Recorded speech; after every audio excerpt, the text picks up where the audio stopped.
Hello everyone, master K അക്കാഡമിയുടെ പുതിയൊരു ക്ലാസ്സിലേക്ക് വെൽക്കം ചെയ്യുന്നു. നമ്മളിന്ന് ഡിസ്കസ് ചെയ്യാൻ പോകുന്ന topic housing management of cattle and buffalo. അപ്പോൾ കാറ്റലിൻ്റെയും ബഫല്ലോയുടെയും ഹൗസിങ്ങിൽ നമ്മൾ എന്തെല്ലാം കാര്യങ്ങൾ ശ്രദ്ധിക്കണം എന്നുള്ളതാണ് ഹൗസിംഗ് മാനേജ്മെൻറ്റിൽ പഠിക്കുന്നത്. ഹൗസിംഗ് ഓഫ് കാറ്റിൽ എന്ന് പറഞ്ഞ് വേറൊരു ക്ലാസ്സും അപ്ലോഡ് ചെയ്യുന്നതായിരിക്കും. ഓക്കെ, അപ്പോൾ കുറച്ച് ഡെപ്തിൽ തന്നെ പഠിക്കാനുണ്ട്. അപ്പോൾ നമുക്ക് ഓരോന്നും എന്താണെന്ന് നോക്കാം. ഓക്കെ, അപ്പോൾ നമ്മൾ പഠിക്കുന്ന കാര്യങ്ങൾ ഇത്തിരി ഡെപ്തിൽ തന്നെ പഠിച്ചു പോയാൽ എങ്ങനത്തെ മോഡൽ ക്വസ്റ്റ്യൻ വന്നാലും നമുക്ക് ആൻസർ ചെയ്യാൻ പറ്റും. കാരണം ഇപ്പം MCQ മാത്രമല്ല അല്ലേ, സ്റ്റേറ്റ്മെൻറ്റ് ക്വസ്റ്റ്യൻസ് വരുന്നുണ്ട്, അതുപോലെ അസേർഷൻ റീസണിങ് ടൈപ്പ് ക്വസ്റ്റ്യൻസും വരാറുണ്ട്. അപ്പോൾ അതൊക്കെ ടാക്കിൾ ചെയ്യണം എന്നുണ്ടെങ്കിൽ നമ്മൾ ആ ഒരു സിലബസിലെ കണ്ടൻറ്റ്സ് കുറച്ച് ഡെപ്തിൽ തന്നെ അറിഞ്ഞിരിക്കണം. അപ്പോൾ എല്ലാവരുടെ കയ്യിലും നമ്മളിപ്പോൾ ഏതൊരു കോമ്പറ്റേറ്റീവ് എക്സാമിനേഷനാണ് പ്രിപ്പയർ ചെയ്യുന്നതെങ്കിലും ഫസ്റ്റ് ഓഫ് ഓൾ വേണ്ടത് ആ സിലബസിൻ്റെ ഹാർഡ് കോപ്പി, ലാപ്പിലുണ്ടായിക്കോട്ടെ മൊബൈലുണ്ടായിക്കോട്ടെ, ഹാർഡ് കോപ്പി കയ്യിലുണ്ടാവണം. അതുപോലെ previous year question papers. Okay, PYQ കിട്ടാവുന്നെങ്കിൽ, ഇപ്പോൾ PYQ സെയിം എക്സാമിൻ്റെത് ഇല്ലയെന്നുണ്ടെങ്കിൽ ആ നമ്മുടെ സിലബസിൽ വരുന്ന ടോപ്പിക്സ് വേറെ ഏതൊക്കെ എക്സാംസിൽ വരാമോ, PSCയുടെ ഏതൊക്കെ എക്സാംസിൽ ആ ഒരു സിലബസിലെ കണ്ടൻറ്റ്സ് വരാമോ അതിലെല്ലാ ക്വസ്റ്റ്യൻ പേപ്പേഴ്സും കയ്യിൽ ഉണ്ടാവുന്നത്. കാരണം മിക്കവാറും റിപ്പീറ്റഡ് ക്വസ്റ്റ്യൻസ് മിക്കവാറും ചോദിക്കാറുണ്ട്. അപ്പോൾ അതുകൊണ്ട് തന്നെ മാക്സിമം ക്വസ്റ്റ്യൻസ് കളക്ട് ചെയ്ത് വെക്കുക. പ്ലസ് സിലബസിൻ്റെ ഒരു മിനിമം ഒരു കോപ്പി അല്ലെങ്കിൽ 2 കോപ്പി പ്രിൻ്റ് ഔട്ട് ഉണ്ടാവണം. അപ്പോൾ നമ്മുടെ ക്ലാസ്സസ് കംപ്ലീറ്റ് ചെയ്യുന്നതനുസരിച്ച് നിങ്ങൾക്ക് തന്നെ സിലബസിൽ മാർക്ക് ചെയ്യാം. അതുപോലെ നിങ്ങൾ പഠിക്കുന്നതനുസരിച്ച് ഫസ്റ്റ് ഒരു റെഡ് കളറിൽ വെച്ച് മാർക്ക് ചെയ്യാം. അത് കഴിഞ്ഞ് റിവൈസ് ചെയ്യുമ്പോഴത്തേക്കും ഒന്ന് ഹൈലൈറ്ററോ എല്ലോ വെച്ച് യെല്ലോ ഒക്കെ വെച്ച് മാർക്ക് ചെയ്യാം. അങ്ങനെ ആ നമ്മുടെ ഉദ്ദേശം എന്ന് പറയുന്നത് ഒരിക്കലും സിലബസ് കംപ്ലീഷൻ അല്ല. ഓക്കെ, സിലബസ് എന്തായാലും ഫാക്കൽറ്റീസ് എല്ലാവരും കംപ്ലീറ്റ് ചെയ്ത് തരും. അപ്പോൾ നിങ്ങളും സിലബസ് കംപ്ലീഷൻ എന്നുള്ള ഒരു ഉദ്ദേശത്തിൽ നോക്കുന്നേക്കാളും ഡെപ്തിൽ കാര്യങ്ങൾ മനസ്സിലാക്കുക. പഠിക്കുന്ന കാര്യങ്ങളിൽ നിന്ന് ഇപ്പോൾ എത്രയോ സിലബസ് കംപ്ലീറ്റ് ചെയ്യാൻ സാധിച്ചില്ലെങ്കിൽ നിങ്ങൾ പഠിക്കുന്ന ടോപ്പിക്സിൽ ഡെപ്തിൽ പഠിച്ചു കഴിഞ്ഞാൽ എങ്ങനെയൊക്കെ ക്വസ്റ്റ്യൻ മാറി വന്നാലും നമുക്ക് ആൻസർ ചെയ്യാൻ സാധിക്കും. അപ്പോൾ പഠിക്കുന്ന കാര്യങ്ങൾ അത്ര ഡെപ്തിൽ തന്നെ, അത് വളരെ ഇമ്പോർട്ടൻ്റ് ആണ്. ഡെപ്തിൽ പിന്നെ മാക്സിമം MCQs, എവിടെ നിന്നെല്ലാമോ MCQs കവർ ചെയ്യാവോ അതെല്ലാം കവർ ചെയ്യുക. ഓക്കെ, അപ്പോൾ ഒരു കോമ്പറ്റേറ്റീവ് എക്സാമിന് റാങ്ക് ലിസ്റ്റിൽ ഇടം നേടണമെന്നുണ്ടെങ്കിൽ നമ്മളൊരു ട്രയാങ്കിളിൻ്റെ ഉള്ളിൽ വരണമെന്നുണ്ടെങ്കിൽ first of all daily topics പഠിക്കുക. നെക്സ്റ്റ് ഇമ്പോർട്ടൻറ്റ്, അപ്പോൾ ഡെയിലി ടോപ്പിക്സ് നമ്മൾ പഠിക്കണം. Daily topics. Next is a revision, it is very important. പിന്നെ വീക്ക്ലി എക്സാംസ്, മന്ത്ലി എക്സാംസ്, അതുപോലെ മാക്സിമം MCQs അറ്റംപ്റ്റ് ചെയ്യുക. ഓക്കെ, അപ്പോൾ ഇങ്ങനെ 3 കാര്യങ്ങൾ ചെയ്താൽ മാത്രമേ ആ ഒരു ട്രയാങ്കിളിൻ്റെ ഉള്ളിൽ നിൽക്കാൻ പറ്റുള്ളൂ. ഓക്കെ, അപ്പോൾ നമുക്ക് സ്റ്റാർട്ട് ചെയ്യാം. First is a selection of a site for farm building. Okay, ഫാമിൽ ബിൽഡിംഗ് ഉണ്ടാക്കാനായിട്ടുള്ള സൈറ്റ് അതെങ്ങനെയാണ് സെലക്ട് ചെയ്യുക? ഓക്കെ, വി നോ ദാറ്റ് നമ്മുടെ എയിം എന്ന് പറയുന്നത് അവരുടെ ഗുഡ് ഹെൽത്ത്, ഇപ്പോൾ ആനിമൽസിനാണെങ്കിൽ അവരുടെ ഗുഡ് ഹെൽത്തും കംഫോർട്ടും അവരുടെ ആ ഒരു എക്സ്ട്രീം വെതർ കണ്ടീഷൻസിൽ നിന്നെല്ലാം പ്രൊട്ടക്ഷൻ. ഓക്കെ, പിന്നെ അവർക്ക് അത്രയും നല്ല രീതിയിലുള്ള ഫീഡ് കൊടുക്കുക. എന്നാൽ മാത്രമേ എക്കണോമിക്കലി നമ്മൾ ഉദ്ദേശിക്കുന്നത്, നമുക്കിപ്പോൾ മീറ്റിനായിക്കോട്ടെ അല്ല മിൽക്കിന് എന്തിനായാലും അവർക്ക് അത്രയും നല്ല രീതിയിലുള്ള ഫീഡ് കൊടുക്കുക. അപ്പോൾ പ്രോപ്പർ ഹൗസിങ്ങിൻ്റെ അത്യാവശ്യം എന്ന് പറഞ്ഞു കഴിഞ്ഞാൽ it should be conducive to the good health, comfort and protection from the extreme weather conditions. Okay, then only we can utilise their genetic ability. Okay, അപ്പോൾ first of all site is very important. അപ്പോൾ site select ചെയ്യുന്നതിന് മുന്നേ we should consider the following items. Okay, first of all the soil should be suitable for strong foundation. Okay, അത്രയും damp സോയിലൊക്കെ ആണെങ്കിൽ it will be difficult. So soil is very important. And clay അല്ലെങ്കിൽ sandy rock soil അതൊന്നും suitable അല്ല. Okay, പക്ഷേ loamy സോയിലായാലും gravels ഒക്കെ ഉള്ളതാണെങ്കിലും it is best suitable for building construction. Next is a land availability. Okay, അപ്പോൾ അത്രയും ഒരു തിങ്ങിയ സ്ഥലത്താവരുത്, അല്ലെ വാസ്റ്റ് ഏരിയ ഉണ്ടായിരിക്കണം. ഓക്കെ, ബിൽഡിങ്ങിൽ. അതുകൊണ്ട് എന്തിനാണെന്നറിയോ, നമുക്കിപ്പോൾ ഫ്യൂച്ചറിൽ എക്സ്പാൻഷന് വേണ്ടിയാണെങ്കിലും there should be vast area. At least ഒരു 2 to 3 acres ഒക്കെ ആണ് ആവശ്യമായിട്ടുള്ളത്. 4 to 100 cows accommodation, 2 to 3 അത്രയും ഏരിയ ഉണ്ടാവണം. Okay, for 2 cows and all 1 acre land is essential for fodder production. കാരണം ഇവരുടെ ഇത് മാത്രമായിരിക്കും, നമ്മൾ ഫോഡർ പ്രൊഡക്ഷന് വേണ്ടിയും നമുക്ക് ഏരിയ വേണ്ടി വരും, അല്ലെങ്കിൽ ഒരു ഫ്യൂച്ചർ എക്സ്പാൻഷന് വേണ്ടിയും ആവശ്യമായിട്ട്. അതുകൊണ്ട് തന്നെ വാസ്റ്റ് ഏരിയ വേണ്ടി വരും. ഓക്കെ, അപ്പോൾ സൈറ്റ് സെലക്ട് ചെയ്യുമ്പോൾ ഫസ്റ്റ് സോയിൽ നോക്കുക, ലാൻഡിൻ്റെ availability. Next very important thing is a drainage system, അല്ലെ പ്രോപ്പർ ഡ്രെയിനേജ്. ദാറ്റ് ഈസ് വെള്ളം കെട്ടി നിൽക്കുന്ന സ്ഥലമാവാൻ പാടില്ല. റെയിനും സബ്സോയിൽ വാട്ടർ ഇതെല്ലാം പ്രോപ്പർ ഡ്രെയിനേജ് ഉണ്ടാവണം. Then only we can provide a healthy environment. Okay, then also we can protect the building from the dampness. Then the water should be available all time. Okay, അങ്ങനെയുള്ള സ്ഥലമായിരിക്കണം. Plenty of water is needed for all farm operations. Water is needed. Washing, fodder cultivation, milk processing and processing of by products and for drinking water is needed. So water availability is an important factor. So a water source which provides water constantly is essential. A water source is very essential. Next is electricity should be available at the site, and because it is needed for operating machines. Many machines will be there, അത് operate ചെയ്യാനായിട്ട് electricity വേണ്ടി വരും. And also light source, വെന്റിലേഷനും ലൈറ്റും ഒക്കെ important ആണ്. Next is A protection from the wind and solar radiation. Okay, that is, if the building is exposed, ഒരു open ഏരിയയിലാണ്, അല്ലെങ്കിൽ if it is in an exposed area, okay, wind breaks in the form of tall quick growing trees should be grown near the building. This will reduce the wind velocity and solar radiation. Okay, ഇത് capital ലെറ്ററിലാക്കി നോക്കണേ. Okay, ഇപ്പോൾ അത്രയും ഒരു open ഏരിയയിലാണെങ്കിൽ അങ്ങനെ ഒരു ബുദ്ധിമുട്ട് വരാം, വിൻഡിൻ്റെയും solar റേഡിയേഷനെയും. അതുകൊണ്ട് തന്നെ ടോൾ ആയിട്ടുള്ള ക്വിക്ക് ഗ്രോയിങ് ട്രീസൊക്കെ ഈ ബിൽഡിങ്ങിൻ്റെ അടുത്തൊക്കെ ഉണ്ടാവും. കാരണം അത് വിൻഡിനെ ബ്ലോക്ക് ചെയ്യാനും അതുപോലെ സോളാർ റേഡിയേഷനെ ബ്ലോക്ക് ചെയ്യാൻ വേണ്ടിയാണ്. വിൻഡിൻ്റെ വെലോസിറ്റി അതുപോലെ സോളാർ റേഡിയേഷൻ ബ്ലോക്ക് ചെയ്യാനാണ് ടോൾ ക്വിക്ക് ഗ്രോയിങ് ട്രീസ് അടുത്തുണ്ടാവണം എന്ന് പറയുന്നത്. നെക്സ്റ്റ്, നോയ്സിൽ നിന്നുള്ള പ്രൊട്ടക്ഷൻ അല്ലെങ്കിൽ അതർ ഡിസ്റ്റർബൻസസ്. അതായത് ഒരു ഫാക്ടറി അല്ലെങ്കിൽ ഒരു കെമിക്കൽ ഇൻഡസ്ട്രി അല്ലെങ്കിൽ സുവേജ് ഡിസ്പോസിങ് ഏരിയ, അതിൽ നിന്നൊക്കെ വളരെ ദൂരെ ആയിരിക്കണം. അല്ലെങ്കിൽ അവിടെ നിന്നുള്ള എഫ്ലുവൻസ് ഒക്കെ ഗേഷ്യസ് ഫോമിലും ലിക്വിഡ് ഫോമിലും ഒക്കെ ആയിട്ട് പൊല്യൂഷൻ ഉണ്ടാകാം. It will effect the farm environment. അതുകൊണ്ട് പിന്നെ ഇതിൽ ഈ ആനിമൽ പ്രൊഡക്ഷനൊക്കെ ഈ നോയ്സ് എഫക്റ്റ് ചെയ്യാം.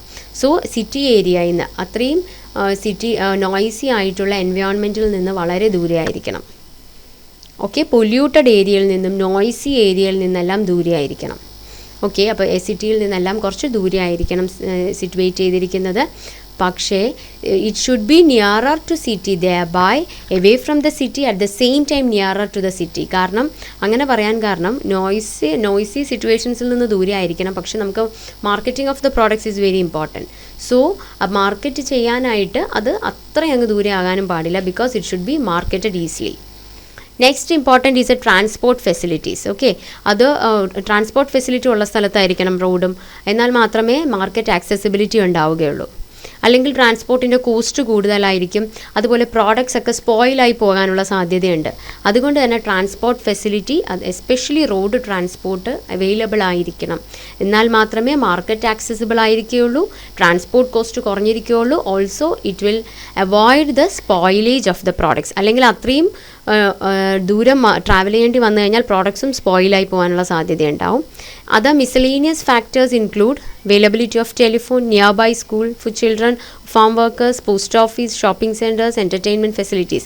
Okay, അപ്പോൾ നിയർബൈ ഫെസിലിറ്റീസ് ഉണ്ടായിരിക്കണം അതിൻ്റെ നിയർബൈ ഏരിയാസിൽ. ഓക്കെ, ഇത്രയും കാര്യങ്ങളാണ് നമ്മളൊരു കൺസ്ട്രക്റ്റ് ചെയ്യുമ്പോൾ, ഫാം ബിൽഡിംഗ് കൺസ്ട്രക്റ്റ് ചെയ്യുമ്പോൾ ശ്രദ്ധിക്കേണ്ട കാര്യങ്ങൾ. ഫസ്റ്റ്, സൈറ്റിൻ്റെ selection which is very important. Next is a soil selection is important. Loamy and gravel soils are best suited. Next is a land availability. അത്രയും vast area, 2 to 3 acres. Drainage facility is important. Water availability is important. Electricity, protection from the wind and solar radiation, അതിനുവേണ്ടി tall quick growing ട്രീസിനെ ഉണ്ടാകുന്ന നല്ലതാണ്. Protection from noise and other disturbance, availability of market facility and transport facility and other miscellaneous factors. Then we are going to discuss the factors to be considered while designing a livestock farm. So what are the factors to be considered while designing a livestock farm? Different types of enterprises such as dairy, piggery, sheep and goat units need different building design. Okay, അപ്പോൾ പല ഓരോ different എൻ്റർപ്രൈസസിനും different types of building design is needed. So ആ ഒരു particular എൻ്റർപ്രൈസസിൻ്റെ need meet ചെയ്യുന്ന രീതിയിലായിരിക്കണം അത് prepare ചെയ്യേണ്ടത്. Okay, അപ്പോൾ അവർക്ക് ഓരോ എൻ്റർപ്രൈസസിനും ഡിഫറെൻറ്റ് സിസ്റ്റംസ് ഓഫ് പ്രൊഡക്ഷൻ ആയിരിക്കും, ഡിഫറെൻറ്റ് രീതിയിലായിരിക്കും അത് മാനേജ് ചെയ്യേണ്ടത്. ഓക്കെ, അപ്പോൾ അതിനു വേണ്ടി നമ്മൾ ശ്രദ്ധിക്കേണ്ട കുറച്ച് ഫാക്ടേഴ്സ് എന്ന് പറയുന്നത്, first of all is a designing for unit. It is desirable to design the accommodation for a walkable. എന്താണോ ആ ഒരു എയിം, അല്ലെങ്കിൽ അതിൽ നിന്ന് നമ്മൾ എന്തൊക്കെയാണ് ഉദ്ദേശിക്കുന്നത് അതിനനുസരിച്ച് അതിനെ അക്കോമഡേറ്റ് ചെയ്യുന്ന രീതിയിൽ, അക്ലമറ്റൈസ് ചെയ്യുന്ന രീതിയിലായിരിക്കണം അത് ഡിസൈൻ ചെയ്യേണ്ടത്. It will give opportunity to study the need of the smaller group. Okay, അപ്പം നമ്മൾ ബിഗർ ഗ്രൂപ്പിനെ മാത്രം കൺസിഡർ ചെയ്താൽ പോലെ സ്മോളർ ഗ്രൂപ്പും ഫ്ലോർ സ്പേസ് ആയിക്കോട്ടെ, feeding space required for different kinds of animals, അതെല്ലാം നല്ല രീതിയിൽ ഡിസൈൻ ചെയ്യണം. പ്രത്യേകം സ്റ്റോളുകളും ഫ്ലോർ സ്പേസും ഒക്കെ ഡിസൈൻ ചെയ്യേണ്ടി വരും. Next is A structural form. Okay, അപ്പോൾ ആ ഒരു ബിൽഡിങ്ങിൻ്റെ ഷേപ്പ് ആയിക്കോട്ടെ, ഡിസൈൻ ആയിക്കോട്ടെ, എല്ലാ കൈൻഡ്സ് ഓഫ് ലൈഫ് സ്റ്റോക്കിനെ മീറ്റ് ചെയ്യുന്ന രീതിയിലായിരിക്കണം. ഒരു പെക്യൂലിയർ ലൈഫ് സ്റ്റോക്കിന് വേണ്ടി മാത്രം ആകരുത്. അപ്പോൾ നമുക്ക് ഡിഫറെൻറ്റ് ടൈപ്സ് ഓഫ് ലൈഫ് സ്റ്റോക്കിനെ ഒരുമിച്ച് നമുക്ക് കൊണ്ടുപോകും. അപ്പോൾ അതുകൊണ്ട് തന്നെ ഷേപ്പ് ആയിക്കോട്ടെ, ഡിസൈൻ ആയിക്കോട്ടെ, it should meet the needs of all classes of livestock. Uniformity, പിന്നെ ഒരു അപ്പിയറൻസിന് ഒരു യൂണിഫോമിറ്റി വേണം. ഓക്കെ, പിന്നെ we should have a number. എത്ര ഒരു in a building how many number of animals can be housed, അല്ലെങ്കിൽ എത്ര ബിൽഡിങ്സ് എല്ലാത്തിനും ഒരു ഫസ്റ്റ് ഓഫ് ഓൾ ഒരു ഡിസിഷൻ എടുത്തിട്ട് വേണം അത് സ്റ്റാർട്ട് ചെയ്യാനായിട്ട്. Okay, designing for flexibility, that is animal building has to be design to meet the requirement of changing enterprises. Okay, അപ്പോൾ സ്പേഷ്യസ് ബിൽഡിംഗ് വെച്ചിട്ട് without pillars it can be easily being adopted for different enterprises. Okay, അതെന്ന് വെച്ച് കഴിഞ്ഞാൽ flexible ആയിട്ടുള്ള, അതായത് ഇപ്പോൾ നമ്മൾ വ്യത്യാസപ്പെടുത്തി നമ്മുടെ എൻ്റർപ്രൈസസ് മാറിയെന്ന് വെച്ചോ, അപ്പോൾ അത് വേറെ ഒന്നിനും കൂടി ഉപയോഗിക്കാൻ പറ്റുന്ന തരത്തിലായിരിക്കണം അതിൻ്റെ യൂട്ടിലിറ്റി. ആ ഒരു ബിൽഡിംഗ് ഈ ഒരു കാര്യത്തിന് മാത്രം ഉപയോഗിക്കാൻ പറ്റുന്നതായിരിക്കരുത്. അപ്പോൾ കുറേ പില്ലേഴ്സൊക്കെ വന്നു കഴിഞ്ഞാലൊക്കെ ബുദ്ധിമുട്ട്. അപ്പോൾ പില്ലേഴ്സ് ഇല്ലാത്ത രീതിയിൽ സ്പേഷ്യസ് ആയിട്ടുള്ള ആണെങ്കിൽ നമ്മൾ ഒരു കുറച്ച് മോഡിഫിക്കേഷൻസ് മാറ്റിയിട്ട് വേറൊരു എൻ്റർപ്രൈസസ്, ഇപ്പോൾ നമ്മളത് മാറ്റി വേറൊരു എൻ്റർപ്രൈസ് ചൂസ് ചെയ്താലും അതിനും കൂടി ഉപയോഗിക്കാൻ പറ്റുന്ന തരത്തിലായിരിക്കണം. That is large intensive dairy ബിൽഡിങ്സിനെ നമുക്ക് പിന്നെ ആ ഒരു എൻ്റർപ്രൈസ് മാറ്റിയിട്ട് പിഗ് ഓർ ഷീപ്പ് ഓർ ഗോട്ടൊക്കെ വെച്ച് അങ്ങനത്തെ ഫാം ആക്കണം എന്നുണ്ടെങ്കിലും ഇത്തിരി മോഡിഫിക്കേഷൻ വരുത്തി നമുക്കത് ഉപയോഗിക്കാൻ പറ്റുന്ന തരത്തിൽ, അതാണ് അങ്ങനത്തെ രീതിയിൽ ഡിസൈൻ ചെയ്തിട്ടുണ്ടെങ്കിൽ, അതത്രയും ഫ്ലെക്സിബിൾ ആയിട്ടുള്ള രീതിയിലാണെങ്കിൽ, if we change the enterprise also we can use the building. Next is a shape of the roof. അപ്പോൾ നമുക്ക് ആ ഒരു ക്ലൈമറ്റ് കണ്ടീഷൻസ്, ലോക്കലായിട്ടുള്ള ക്ലൈമറ്റ് കണ്ടീഷൻസ് സ്യൂട്ട് ചെയ്യുന്ന തരത്തിലായിരിക്കണം. ഓക്കെ, ഇപ്പോൾ ഹോട്ട് കണ്ടീഷൻ ആയിക്കോട്ടെ, ഗ്യാബിൾ റൂഫ്, ഒരു വെൻറ്റിലേഷനൊക്കെ ഉള്ളതായിരിക്കണം. ഓക്കെ, ഇനി ഒരു സ്മോളർ വിഡ്ത്തിലാണെങ്കിൽ മോണിറ്റർ റൂഫ്, നമ്മൾ റൂഫിനെ പറ്റി പഠിക്കും, മോണിറ്റർ റൂഫായിരിക്കും നല്ലത്. നെക്സ്റ്റ് ഈസ് അതിനൊരു അത്രയും വാസ്റ്റ് ഏരിയ വേണം, അവർക്ക് കംഫോർട്ടും ഹെൽത്തും ഒക്കെ അത്രയും തിക്കിന്നിരിക്കുക. അതായത് ഒരു സിംഗിൾ റോ കൗഷെഡ് ആണെങ്കിൽ it should have A length of 3.8 to 4.25 meters. ഒരു ഡബിൾ റോ ഷെഡ് ആണെങ്കിൽ it should have A length of 7.9 to 8.7 meters.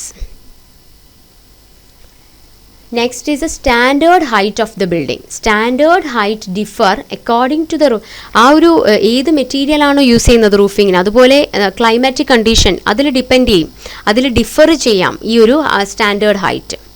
Next is the length of the standard length also vary. Okay, അതിൽ length ആണെങ്കിലും എത്ര number of animals housed അത് വെച്ചിട്ട് ലെങ്ത്തും vary ചെയ്യാം. Total number of സ്റ്റോക്കിനെ depend ചെയ്തിരിക്കും ഈ ലെങ്ത് എന്ന് പറയുന്നത്. ബിക്കോസ് ഒരു 15 to 20 ആനിമൽസ് ഒരു സിംഗിൾ റോ സിസ്റ്റത്തിലാണ്, അല്ലെങ്കിൽ 20 to 50 ആനിമൽസിന് ഡബിൾ റോ സിസ്റ്റം, അല്ലെങ്കിൽ ഒരു 50 ആനിമൽസ് അപ്പോൾ ഒക്കെ ആണെങ്കിൽ separate schedule should be provide. അപ്പോൾ എത്രത്തോളം നമ്പർ ഡിപ്പെൻഡ് ചെയ്തിരിക്കും ലെങ്ത്. അതുപോലെ റൂഫിംഗ് മെറ്റീരിയൽ അല്ലെങ്കിൽ ആ ക്ലൈമാറ്റിക് കണ്ടീഷനെ ഡിപ്പെൻഡ് ചെയ്തിരിക്കും standard height. Next is designing the animal building for production and product control. അതിലാദ്യം ശ്രദ്ധിക്കേണ്ടത് എൻവയോൺമെന്റൽ കൺട്രോൾഡ് ഹൗസ്. അതായത് റീസെന്റ് ട്രെൻഡ് എന്ന് പറയുന്നത് ഈ ഒരു bad effects of എൻവയോൺമെന്റൽ factors control ചെയ്ത് അനിമൽസിന് ഒരു കംഫോർട്ട് കണ്ടീഷൻ പ്രൊവൈഡ് ചെയ്യുക എന്നുള്ളതാണ്. ഇപ്പൊ ട്രോപ്പിക്കൽ ഏരിയാസിൽ അത്രയും സണ്ണിന്റെ ഹീറ്റ് റേഡിയേഷൻ ഒക്കെ പ്രിവെന്റ് ചെയ്യുന്ന രീതിയിൽ ബിൽഡിംഗ് മെറ്റീരിയൽ ഒക്കെ ചൂസ് ചെയ്താൽ ആ ഒരു ചൂട് കുറയ്ക്കുന്ന രീതിയിലുള്ളത് ചെയ്യുക, റൂഫിനും വാളിനും സറൗണ്ടിങ് ഗ്രൗണ്ടിനും എല്ലാം. അപ്പോ അല്ലെങ്കിൽ അതുപോലെ തന്നെ അത്രയും ഇൻസുലേഷൻ ഉള്ള ചൂട് കണ്ടക്ട് ചെയ്യാത്ത മെറ്റീരിയലുകൾ ഉപയോഗിച്ചു കഴിഞ്ഞാൽ അത്രയും ഉള്ളിൽ ചൂടുണ്ടാവില്ല. അല്ലെങ്കിൽ അത്രയും വെന്റിലേഷൻ, എയർ വെലോസിറ്റിയും ഹ്യൂമിഡിറ്റി ഒക്കെ മെയിൻറ്റെയിൻ ചെയ്യുന്ന രീതിയിൽ. അപ്പൊ ഇങ്ങനെയുള്ള കാര്യങ്ങൾ, അതായത് എൻവയോൺമെന്റൽ കണ്ടീഷൻസിന്റെ ബാഡ് ഇഫക്ട്സിനെ കൺട്രോൾ ചെയ്തു കഴിഞ്ഞാൽ അനിമൽസിന് കംഫോർട്ട് കിട്ടും. അപ്പൊ ഇതിനൊരു ഗുഡ് ഇഫക്റ്റ് ഉണ്ടാകും പ്രൊഡക്ഷനില്, ഫെർട്ടിലിറ്റിയില്, പ്രോലിഫിക്കസി, അങ്ങനെ എല്ലാത്തിലും. ഓക്കെ, അപ്പൊ ഈ ഒരു കാര്യം അതാണ് എൻവയോൺമെന്റ് കൺട്രോൾഡ് ഹൗസ് എന്ന് പറയുന്നത്. Next is A quality of products. അതായത് ഹൈ ക്വാളിറ്റി പ്രോഡക്ട്സ് ആണ് മിൽക്കും എഗ്ഗും ഒക്കെ നമുക്ക് ഉണ്ടാക്കണമെങ്കിൽ they can be produced only in certain type of houses. അത്രയും സ്പെഷ്യലി ഡിസൈൻ ചെയ്താൽ മാത്രമേ നമുക്ക് അത്രയും ഹൈ ക്വാളിറ്റി പ്രോഡക്ട്സ് ഉണ്ടാക്കാൻ പറ്റുള്ളൂ. ഓക്കെ, അതായത് സർട്ടിഫൈഡ് ഹൈ ക്വാളിറ്റി എഗ് ഒക്കെ ഉണ്ടാക്കണമെങ്കിൽ അതിന് അങ്ങനെയുള്ള കേജസ്, അത് അവിടെ എന്ത് വേണം, വിത്ത് റോൾ അവേ ഫ്ലോർ അറേഞ്ച്മെന്റ് അല്ലെങ്കിൽ സ്ലാറ്റഡ് ഫ്ലോർ അറേഞ്ച്മെന്റ് ഉണ്ടാവണം. അപ്പൊ അത്ര നല്ല രീതിയിലുള്ള അറേഞ്ച്മെന്റ്സും ഡിസൈനിങ്ങും ഉണ്ടെങ്കിൽ മാത്രമേ ആ ഹൈ ക്വാളിറ്റി പ്രോഡക്ട്സ് ഉണ്ടാക്കാൻ പറ്റുള്ളൂ. അതുപോലെ മിൽക്കിന്റെ കേസിൽ സർട്ടിഫൈഡ് ആയിട്ടുള്ള അതുപോലെ high quality low bacterial count ഉണ്ടാക്കണമെങ്കിൽ പാർലർ സിസ്റ്റം ഓഫ് മിൽക്കിംഗ് ആയിരിക്കണം. അപ്പൊ ഇങ്ങനെ കുറെ കാര്യങ്ങൾ ശ്രദ്ധിച്ചാൽ മാത്രമേ ഹൈ ക്വാളിറ്റി പ്രോഡക്ട്സ് ഉണ്ടാക്കാൻ പറ്റുള്ളൂ. എഗ് ഉണ്ടാക്കണമെങ്കിൽ cages with roll away floor arrangement or slatted floor arrangement, milk അങ്ങനെ ആവണമെങ്കിൽ പാർലർ സിസ്റ്റം ഓഫ് മിൽക്കിംഗ് വേണം. അപ്പൊ ഇങ്ങനെയാണ് നമുക്ക് ക്വാളിറ്റി ഓഫ് പ്രോഡക്ട്സിനെ ഉണ്ടാക്കാനായിട്ട് ഒരു ഡിസൈനിങ്ങിൽ വ്യത്യാസം വരുത്തേണ്ടത്. അടുത്തത് ലേബർ കൺട്രോൾ. നമുക്കറിയാം ഫാമിലെ ഏറ്റവും പ്രധാന എക്സ്പെൻസ് എന്ന് പറയുന്നത് ലേബർ കോസ്റ്റ് ആണ്. അത് കുറയ്ക്കാനായിട്ടും ആനിമൽ ഹൗസിനെ അങ്ങനത്തെ രീതിയിൽ ഡിസൈൻ ചെയ്യണം. ഓക്കെ, അതായത് ലേബർ എഫിഷ്യൻസി ഇംപ്രൂവ് ആക്കാനും ലേബർ കോസ്റ്റ് കൺട്രോൾ ചെയ്യാനും ഡബിൾ റൂ അറേഞ്ച്മെന്റ് ഓഫ് ആനിമൽസും അതുപോലെ animal building facilitates circular travel അല്ലെങ്കിൽ 2-way ജോബ്. ഏറ്റവും മേജർ എക്സ്പെൻസ് പറയുന്ന ലേബർ കോസ്റ്റ്. അപ്പൊ അത് ഡിസൈൻ ചെയ്യാനായിട്ട് അല്ലെങ്കിൽ അത് കുറയ്ക്കാനായിട്ട് ഡബിൾ റൂ അറേഞ്ച്മെന്റ് ചെയ്യുക, അല്ലെങ്കിൽ സർക്കുലർ ട്രാവൽ, അല്ലെങ്കിൽ 2-way ജോബ്, ഇങ്ങനെ വെച്ച് കഴിഞ്ഞാൽ നമുക്ക് ലേബർ കോസ്റ്റ് കുറയ്ക്കാൻ പറ്റും. അല്ലെങ്കിൽ പാസേജസ് കൺസ്ട്രക്ട് ചെയ്യുക, അതായത് feed alley, milk alleys, egg collection alleys, animal weighment yard. അപ്പൊ ഇങ്ങനെ കുറെ കാര്യങ്ങൾ നമ്മൾ ഡിസൈൻ ചെയ്ത് കൺസ്ട്രക്ഷനിൽ ഡിസൈൻ ചെയ്ത് കഴിഞ്ഞാൽ കുറെയൊക്കെ നമുക്ക് ലേബർ കോസ്റ്റ് കുറയ്ക്കാൻ പറ്റും. And we know that it is a major expenses in a farm. Next is a disease control. അപ്പോ animal house should be design properly, അതായത് ഡിസീസ് കൺട്രോൾ ചെയ്യാൻ പറ്റുന്ന രീതിയിൽ ഡിസൈൻ ചെയ്യണം. വാഷബിൾ ആയിട്ടുള്ള ഈസിലി ഡ്രെയിൻഡ് ഫ്ലോർ വേണം, വാഷബിൾ വാള് വേണം. അതൊക്കെ ഉണ്ടെങ്കിൽ തന്നെ ഡിസീസസ് സ്പ്രെഡ് ചെയ്യുന്നത് കൺട്രോൾ ചെയ്യാൻ പറ്റും. അല്ലെങ്കിൽ designing of suitable drainage system for quick and hygienic disposal of waste. പിന്നെ ഒരു ഇമ്പോർട്ടന്റ് ഡിസീസ് വരാൻ സാധ്യതയുള്ളത് വേസ്റ്റ് ഡിസ്പോസലിൽ ബുദ്ധിമുട്ട് വന്നാൽ. അപ്പൊ നല്ല രീതിയിൽ ഡ്രെയിനേജ് സിസ്റ്റം ആണെങ്കിലോ അല്ലെങ്കിൽ quick and hygienic waste disposal ഉണ്ടെങ്കിലോ ഡിസൈൻ ചെയ്ത് കഴിഞ്ഞാൽ കുറെയൊക്കെ ഡിസീസ് കൺട്രോൾ ചെയ്യാൻ പറ്റും. പിന്നെ ഒരു എക്സ്റ്റേണൽ ആയിട്ടുള്ള ഒരു ലൂസ് ബോക്സ് അക്കോമഡേഷൻ വെക്കണം. അപ്പൊ എന്തെങ്കിലും സിക്ക് ആയിട്ടുള്ളവരെ പ്രത്യേകം ഐസൊലേറ്റ് ചെയ്യാനായിട്ട്. അപ്പൊ അവരിൽ നിന്ന് ബാക്കിയുള്ളവർക്ക് ഡിസീസസ് സ്പ്രെഡ് ആകാതിരിക്കും. ഇനി ഡാംപ്നെസ് റെസിസ്റ്റന്റ് ആയിട്ടുള്ള സർഫസ്. ഡാംപ്നെസ് ഉണ്ടെങ്കിൽ അതും പല രീതിയിലുള്ള ഡിസീസസും ഫംഗൽ ഇൻഫെക്ഷൻസ് ഒക്കെ വരാം. അപ്പൊ ഡാംപ്നെസ് റെസിസ്റ്റ് ചെയ്യുന്ന സർഫസ് ആണെങ്കിൽ അത് അതുപോലെ ഹ്യൂമിഡിറ്റിയും കുറയ്ക്കും. അപ്പൊ അത് കാരണം പല തരത്തിലുള്ള റെസ്പിറേറ്ററി ഡിസീസസ് ഒക്കെ യങ് ആനിമൽസിൽ വരാം. അപ്പൊ അങ്ങനെ സർഫസ് അങ്ങനത്തെ രീതിയിൽ ഡിസൈൻ ചെയ്യണം. ഡാമ്പ് റെസിസ്റ്റന്റ് ആയിട്ടുള്ള സർഫസ് ഡിസൈൻ ചെയ്യാം. അതാണ് ഡിസീസ് കൺട്രോളിൽ ചെയ്യാൻ പറ്റുന്നത്. അടുത്തത് standard height of the building. Okay, അപ്പൊ ബിൽഡിങ്ങിന്റെ ഹൈറ്റ് ഡിഫർ ചെയ്യാം. അതായത് ഏത് റൂഫിംഗ് മെറ്റീരിയൽ ആണ്, അല്ലെങ്കിൽ ഏത് ഓരോ ക്ലൈമറ്റിൽ അഗ്രോ ക്ലൈമാറ്റിക് കണ്ടീഷൻ ഒക്കെ ഡിപ്പെൻഡ് ചെയ്ത് height of the building vary ചെയ്യാം. ഇനി ബിൽഡിങ്ങിന്റെ ലെങ്ത് വ്യത്യാസം വരാം. ഏത് ലെങ്ത്തിൽ വേണമെങ്കിലും വരാം. ഇപ്പൊ ഒരു 15 to 20 ആനിമൽസ് ഒരു സിംഗിൾ റോയില്, അല്ലെങ്കിൽ ഒരു 20 to 50 ആനിമൽസ് ഡബിൾ റോയില്, അല്ലെങ്കിൽ above 50 ആനിമൽസ് ഒക്കെ ആണെങ്കിൽ ഒരു ചിലപ്പോൾ separate shed should be provided. അപ്പൊ ലെങ്ത് എങ്ങനെയാണ് നമ്മൾ നോക്കുന്നത്? ആ ഒരു ബിൽഡിങ്ങില് എത്ര സ്റ്റോക്ക് നമ്മൾ എടുക്കുന്നുണ്ട് എന്നനുസരിച്ചാണ് ആ ബിൽഡിങ്ങിന്റെ ലെങ്ത് നമ്മൾ ഡിസൈൻ ചെയ്യുന്നത്. ഓക്കെ, അപ്പൊ എത്രത്തോളം സ്റ്റോക്കിനെ നമുക്ക് ഉൾക്കൊള്ളാം എന്നുള്ള രീതിയിലാണ് നമ്മൾ ലെങ്ത് ഓഫ് ദ ബിൽഡിംഗ് നമ്മൾ ഡിസൈൻ ചെയ്യുന്നത്. അപ്പൊ ഈ കാര്യങ്ങളൊക്കെയാണ് നമ്മൾ ഒരു ആനിമൽ ബിൽഡിംഗ് ഡിസൈൻ ചെയ്യുമ്പോൾ ശ്രദ്ധിക്കേണ്ടത്. ഒന്ന്, എൻവയോൺമെന്റൽ കൺട്രോൾഡ് ഹൗസ് ആയിരിക്കണം. ക്വാളിറ്റി പ്രോഡക്ട്സിന് വേണ്ടി അതിന്റെ നല്ല രീതിയിൽ ഡിസൈൻ ചെയ്യണം. ലേബർ കൺട്രോൾ ചെയ്യണം, ഡിസീസ് കൺട്രോൾ ചെയ്യണം, standard height of the building നോക്കണം, ലെങ്ത് ഓഫ് ദ ബിൽഡിംഗ് നോക്കണം. Next is the preparation of a housing plan. Okay, ഒരു before planning and designing an animal house കുറച്ച് പോയിന്റ്സ് ശ്രദ്ധിക്കണം. ഒന്ന്, first of all it should be an attractive. അതുപോലെ labour cost കുറവായിരിക്കണം. അതുപോലെ നമ്മൾ ഉദ്ദേശിക്കുന്ന ഓപ്പറേഷൻ എന്താവും അത് അത്രയും രീതിയിൽ എഫിഷ്യന്റ് ആയിട്ട് ചെയ്യാൻ പറ്റണം. റീസെയിൽ വാല്യൂ ഉണ്ടാകണം. It should have A resale value. Okay, നമ്മൾ എന്തിനാണെങ്കിലും ഫസ്റ്റ് ഒരു പ്ലാൻ പ്രിപ്പറേഷൻ വേണം. ഒരു റഫ് പ്ലാൻ ഉണ്ടാവണം ആദ്യം. അതിൽ കുറച്ച് കാര്യങ്ങൾ റഫ് പ്ലാനിൽ ശ്രദ്ധിക്കണം. ഒന്ന്, അതെവിടെയാണ്? Site plan. അതായത് ഈ സൈറ്റ് പ്ലാൻ എന്തിനു സഹായിക്കുന്നു? സൈറ്റ് എവിടെയാണ് നമ്മൾ ബിൽഡിംഗ് ഉണ്ടാക്കാൻ പോകുന്ന ആ ഒരു സൈറ്റ്. അതിൽ കുറേ കാര്യങ്ങൾ ഡീറ്റെയിൽസ് വേണം. ബിൽഡിങ്ങിന്റെ arrangement, road, space between the buildings ഒക്കെ വേണം. ഈ ഒരു സൈറ്റ് പ്ലാനിൽ ഏതാണ് ആ സൈറ്റ്, അവിടെ എന്തൊക്കെ ബിൽഡിങ്ങിനെ പറ്റിയും അതിന്റെ arrangement, road, space between the buildings എല്ലാം ഉണ്ടായിരിക്കണം. Next is a floor plan.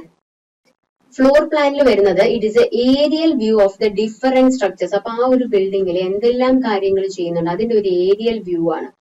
അപ്പൊ അതില് ബിൽഡിങ്ങിന്റെ ഡയമെൻഷൻ വേണം, വെന്റിലേറ്റേഴ്സ് ഉണ്ടെങ്കിൽ അതിന്റെ ലൊക്കേഷൻ വേണം, എവിടെയൊക്കെയാ ഡോർ, അങ്ങനെ കാര്യങ്ങൾ കംപ്ലീറ്റ് വരുന്നതാണ് ഫ്ലോർ പ്ലാൻ എന്ന് പറയുന്നത്. Next is elevation, that is a appearance and view of the whole building. വന്നാൽ അതിന്റെ എങ്ങനെ ഇരിക്കും, അതിന്റെ ഒരു അപ്പിയറൻസും വ്യൂ ആണ് നമ്മുടെ എലിവേഷനിലുള്ളത്. അതിന്റെ ഒരു പിക്ചർ ആയിരിക്കും. നെക്സ്റ്റ് അതിന്റെ ക്രോസ് സെക്ഷൻ. ഒരു എലിവേഷൻ ഉണ്ടാവണം, ക്രോസ് സെക്ഷനിൽ എന്താണ്, ഡീറ്റെയിലുകൾ ഉണ്ടാവും അല്ലെ, ആ ബിൽഡിങ്ങിന്റെ ഫൗണ്ടേഷനെ പറ്റിയും ഏത് ഫ്ലോർ ആണ്, എങ്ങനത്തെ ഫ്ലോർ, വോൾ എങ്ങനെയാ, റൂഫ് എങ്ങനെ, ഇങ്ങനെ കാര്യങ്ങളെല്ലാം ഉണ്ടാവും. ഇന്റേണൽ ഫിറ്റിംഗ്സ്, അതുപോലെ പാർട്ടീഷൻ ഉണ്ടെങ്കിൽ അത്, ഫീഡിങ്ങും സെക്യൂറിംഗ് ഡിവൈസസ്, ഇതെല്ലാ കാര്യങ്ങളും അത്രയും മൈന്യൂട്ട് ഡീറ്റെയിൽസ് വരെ ക്ലിയർലി കാണിച്ചിരിക്കണം ഈ ക്രോസ് സെക്ഷനിൽ. ഓക്കെ, അപ്പൊ നമ്മളൊരു റഫ് പ്ലാൻ ക്രിയേറ്റ് ചെയ്ത് കഴിഞ്ഞ് അതിൽ നമ്മൾ സാറ്റിസ്ഫൈഡ് ആയിട്ട് ഇരുന്ന് കഴിയുമ്പോഴാണ് നമ്മൾ അടുത്ത മാസ്റ്റർ പ്ലാൻ ഉണ്ടാക്കുന്നത്. ഓക്കെ, അപ്പൊ ആ ഒരു മാസ്റ്റർ പ്ലാൻ സെമി ട്രാൻസ്പാരന്റ് പേപ്പറിൽ സ്കെയിൽ വെച്ചിട്ട് ഇതാണ് as per the scale black ink വെച്ചായിരിക്കും നമ്മൾ ചെയ്യുക. അതിൽ നിന്നാണ് mass production of plans will be made by subsequent. പിന്നെ അതിനെ നമ്മൾ എന്താ ചെയ്യുന്നത്, ബ്ലൂ പ്രിന്റ് എടുക്കുക ചെയ്യുന്നത്. ഓക്കെ, ഇനി ഈ ഒരു ഒറിജിനൽ ഡ്രോയിങ്ങിന്റെ നെഗറ്റീവുകളെയാണ് നമ്മൾ വാൻ ഡൈക്ക് പ്രിന്റ് എന്ന് പറയുന്നത്. Black or blue lines are provided on the white background in the negative. Van Dyke print. ഇനി ബ്ലൂ പ്രിന്റ് എന്ന് പറഞ്ഞു കഴിഞ്ഞാൽ mass production of the plans are made. ഈ നെഗറ്റീവിൽ നിന്ന് മാസ് ആയിട്ട് പ്ലാൻ പ്രൊഡ്യൂസ് ചെയ്യുന്നു by exposing them to sensitive blue print paper developed in water and fixed in potassium dichromate. Mass production of plants are made from the negatives by exposing them to sensitive blueprint paper developed in water and fixed in potassium dichromate. എന്തിനാണിത്? It is used to estimate the cost and carry out the construction work. Next is orientation. Orientation എന്ന് പറഞ്ഞാൽ ഈ ഒരു farm housing നമുക്ക് റോഡിനെ face ചെയ്താവാം, പിന്നെ other buildings may be turned at an angle to the road and reversed to take advantage of prevailing wind and sunlight. അപ്പൊ അതിന്റെ orientation എങ്ങോട്ടാണ് എന്നുള്ളതാ ഡിറക്ഷൻ. അപ്പൊ ജനറലി അത് ഓറിയന്റ് ചെയ്തിരിക്കുന്നത് with long axis east to west, the padlock side facing the north. അതായത് winter സമയത്തും നല്ല സൺലൈറ്റ് കിട്ടണം, അതുപോലെ ബാക്കി സമയത്ത് സൺലൈറ്റിന്റെ ഡയറക്റ്റ് ആയിട്ട് ഷെഡിലോട്ട് കിട്ടാത്ത രീതിയിലായിരിക്കും ഇതിന്റെ ഓറിയന്റേഷൻ നമ്മൾ ഡിസൈൻ ചെയ്യേണ്ടത്. Next is A general layout or arrangement of buildings of the farm. Okay, അപ്പൊ ബാക്കി കുറെ ബിൽഡിങ്സ് ഉണ്ടാവും, അപ്പൊ അതിന്റെയൊക്കെ അറേഞ്ച്മെന്റ്, പ്രോപ്പർ ആയിട്ടുള്ള പ്ലാനിങ്ങും ഡിസൈനിങ്ങും അറേഞ്ച്മെന്റും ഒക്കെ ഇമ്പോർട്ടന്റ് ആണ് ഒരു സക്സസ്ഫുൾ എന്റർപ്രൈസിന്. അപ്പൊ ലേ ഔട്ട് അത്യാവശ്യമാണ്. എന്തിനാണ്? നല്ലൊരു ലേ ഔട്ട് ഉണ്ടെങ്കിൽ മാത്രമേ then only profit will be increased, production cost will be decreased, and the efficiency of operations will be increased.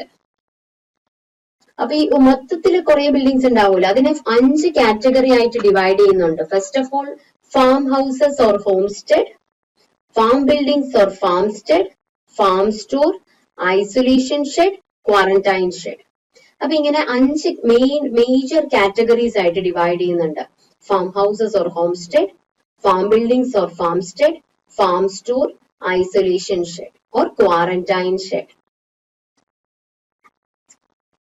First അപ്പൊ ഇങ്ങനെ 5 കാറ്റഗറീസ് ഓരോന്നായിട്ട് നോക്കാം. First of all farm house അല്ലെങ്കിൽ ഹോം സ്റ്റെഡ്. ഈ ഫാം ഹൗസ് എന്ന് പറഞ്ഞു കഴിഞ്ഞാല് ഈ ഒരു ഫാമിൽ വർക്ക് ചെയ്യുന്നവർക്ക് ഉള്ള റെസിഡൻഷ്യൽ ബിൽഡിംഗ് ആണ് ഫാം ഹൗസ്. ഓക്കെ, അതൊരിക്കലും ഈ ഒരു ഫാം ബിൽഡിങ്ങിന്റെ വിൻഡ്വേർഡ് സൈഡും ലീവേർഡ് സൈഡും ഉണ്ടാവും, അവിടെ ലീവേർഡ് സൈഡിലാവരുത്. പിന്നെന്ന് പറഞ്ഞു കഴിഞ്ഞാൽ attention to this point tense to, കാരണം എന്തിനാണത്? ഫ്ലൈസിനെ പ്രിവെന്റ് ചെയ്യണം, മെനുവറിൽ നിന്നുള്ള സ്മെല്ല്, അപ്പൊ അതെല്ലാം ഇങ്ങനെ ഹീപ്പ് ചെയ്ത് കിടപ്പുണ്ട്, അപ്പൊ അത് പ്രിവെന്റ് ചെയ്യാൻ വേണ്ടിയാണ്. പിന്നെ അതുകൊണ്ട് ഏത് സൈഡിലായിരിക്കണം? അത് വിൻഡ്വേർഡ് സൈഡിലായിരിക്കണം ഈ ഒരു ഫാം ഹൗസ് അല്ലെങ്കിൽ ഹോം സ്റ്റെഡ് ഉണ്ടായിരിക്കേണ്ടത്. ഓക്കെ, ഇനി ഇതിന്റെ നടുക്ക് തന്നെ ഒരു സെന്ററിൽ തന്നെ, ഫാമിന്റെ സെന്ററിൽ തന്നെ ഒരു ഫാം ഓഫീസ് ഉണ്ടായിരിക്കണം പ്രോമിനന്റ് പ്ലേസിൽ. ഫാം ഹൗസ് ഓർ ഹോം സ്റ്റെഡ് എന്ന് പറയുന്നത് residential building മെന്റ് for the person working in the farm and it should be in a windward side and not in the leeward side. ഇനി എൻട്രൻസിന്റെ അവിടെ തന്നെ മാനേജേഴ്സ് ഹൗസ് ഉണ്ടായിരിക്കണം. എന്തിനാണ്? നല്ല സൂപ്പർവിഷന് വേണ്ടിയായിട്ട്. ഇനി എല്ലാ ബിൽഡിങ്സും ഒരുമിച്ച് ഗ്രൂപ്പ് ചെയ്തിരിക്കണം, എന്നാൽ മാത്രമേ അത് കോർഡിനേറ്റഡ് ആയിരിക്കണം, നല്ല രീതിയിൽ ആ ഒരു എഫിഷ്യന്റ് ഓപ്പറേഷൻ നടക്കുകയുള്ളൂ. ഓക്കെ, അപ്പൊ റിലേറ്റഡ് ആയിട്ടുള്ളതാണെങ്കിൽ അതിനെ നമ്മൾ ഗ്രൂപ്പ് ചെയ്ത് വെക്കണം. പിന്നെ കൂടുതൽ അറ്റൻഷൻ വേണ്ടിയുള്ള മേജർ എന്റർപ്രൈസസിനെ ആ ഓഫീസിന്റെ അടുത്തും. ഓക്കെ, ഇപ്പൊ മിക്സഡ് ഫാമിങ്ങില് ഒരു മിക്സഡ് ഫാമിംഗ് ആണ് നമ്മൾ ഉദ്ദേശിക്കുന്നതെങ്കിൽ അവിടെ പിഗറി യൂണിറ്റ് എന്ന് പറയുന്നത് it can be located away from the dairy unit as well as manager's office. Okay, അപ്പൊ പിഗറി യൂണിറ്റ് കുറച്ച് ദൂരെ ആയിരിക്കണം. അപ്പൊ അത് നമ്മൾ ഓരോ ഫാമിങ്ങിലും എങ്ങനത്തെ ഫാമിംഗ് ആണ് അതിനനുസരിച്ച് നമ്മളത് ഡിസൈഡ് ചെയ്യണം. അപ്പൊ ഒന്ന് farm houses or homestead, the other one is farm buildings or farmstead. ഈ ഫാം ബിൽഡിംഗ്സ് ഓർ ഫാംസ്റ്റെഡ് എന്ന് പറയുന്നതിലാണ് ഈ ലൈഫ് സ്റ്റോക്ക് ഉള്ളത്. അവിടെ വർക്ക് ചെയ്യുന്ന പേഴ്സൺ ഉള്ളത് ഹോംസ്റ്റെഡിലും ലൈഫ് സ്റ്റോക്ക് ഉള്ളത് ഫാംസ്റ്റെഡിലാണ്. അപ്പൊ ഈ ഫാം ബിൽഡിംഗ്സ് എന്ന് പറയുന്നത് ഈ ഒരു ഫാം ഹൗസിൽ നിന്ന് അല്ലെങ്കിൽ വർക്കേഴ്സ് കോട്ടേജിൽ നിന്ന് ദൂരെ ആയിരിക്കണം. But consideration must be given to the distance being not too great. അപ്പൊ കുറെ ദൂരെ ആവരുത്. Otherwise stockmen or other animal attendants might be reluctant to turn out at night. അപ്പൊ എന്താ പ്രശ്നം എന്ന് പറഞ്ഞാൽ വളരെ ദൂരെ ആയാൽ ഇപ്പോ നൈറ്റിലോ അല്ലെങ്കിൽ ബാഡ് വെതറിലോ ഈ അറ്റൻഷൻ കിട്ടില്ല ഈ ഒരു ലൈഫ് സ്റ്റോക്കിന്. അതുകൊണ്ട് തന്നെ അത് വളരെ ദൂരെ ആകരുത്, ഒരിത്തിരി ഡിസ്റ്റൻസ് ഉണ്ടാവണം. ഓക്കെ, എന്നാൽ മാത്രമേ അറ്റൻഷൻ കിട്ടുകയുള്ളൂ. Next is a farm store. That is, it is meant for the storage of feed materials. ഈ ഒരു ഫീഡ്, ഈ ലൈഫ് സ്റ്റോക്കിന്റെ ഫീഡും അതുപോലെ ഫാം പ്രോഡക്ട്സും സ്റ്റോർ ചെയ്യുന്ന സ്ഥലമാണ് farm store. It is meant for the storage of the feed as well as farm products. ഇനി ഫാമിന്റെ എൻട്രൻസിന്റെ അവിടെ തന്നെ ഒരു ക്വാറന്റൈൻ ഷെഡ് വേണം. അതെന്തിനാന്നറിയോ? ഒരു ന്യൂ ആനിമൽസ് നമ്മൾ പുറത്തുനിന്ന് പർച്ചേസ് ചെയ്തതിന് അത് ഈ ഒരു ക്വാറന്റൈൻ ഷെഡിൽ വെക്കും. എന്നിട്ട് ഡിസീസ് ഫ്രീ ആയാൽ മാത്രമേ അവരെ ഫാമിലോട്ട് ഇൻക്ലൂഡ് ചെയ്യുകയുള്ളൂ. അപ്പൊ അതുകൊണ്ട് എൻട്രൻസിൽ ഒരു ക്വാറന്റൈൻ ഷെഡ് വേണം. ഇനി സിക്ക് ആനിമൽസിന് വേണ്ടി ഒരു ഐസൊലേഷൻ ഷെഡ് ഉണ്ടാവണം. Next is the foundation. We know that it is a basic structure to be put up in any construction work, and it consists of two parts. That is the footing and also the foundation wall. Footing means it is a broad ഒരു ബേസിനെയാണ്, ആ foundation വാളിന്റെ ബേസിനെയാണ് പറയുന്നത്. It is design to carry the load without the settlement. Okay, ഇതിന്റെ dimensions ഒന്നും അത്ര important അല്ല. ഇതിന്റെ ഫൂട്ടിംഗ് എന്ന് പറയുന്നത് ബ്രോഡ് ബേസ് ആണ്. Next is a foundation wall. And the height of the foundation wall required for the farm buildings depends on the soil condition. ആ ഒരു സൈറ്റിലെ സോയിൽ കണ്ടീഷനെ ഡിപ്പെൻഡ് ചെയ്തിരിക്കും ആ ഫൗണ്ടേഷൻ വാളിന്റെ height. Deeper foundation is necessary. Deeper foundation വേണ്ടി വരും. ചിലപ്പോൾ loose soil ആണ്, അല്ലെങ്കിൽ ഷാലോ ആയിരിക്കും. Shallow is necessary in firm rock soil. Okay, അപ്പൊ സോയിൽ എങ്ങനത്തെയാണെന്ന് ഡിപ്പെൻഡ് ചെയ്തിരിക്കും height of the foundation wall. And in case of loose soil deeper foundation is necessary, and in case of firm rocky soil shallow is enough. Okay, generally the height for a light farm building will vary from 18 to 30 inches. The thickness will vary from 9 to 12. Numericals അങ്ങനെ ചോദിച്ചിട്ടില്ല. ഇനി അതിനു വേണ്ടി ഉപയോഗിക്കുന്ന materials, ഈ foundation ഫൂട്ടിങ്ങിന് വേണ്ടി ഉപയോഗിക്കുന്നത് cement concrete or brick and cement mortar. അതിൽ കോൺക്രീറ്റ് ഫൗണ്ടേഷൻ എന്ന് പറയുന്നതാണ് stronger and it is called monolithic foundation.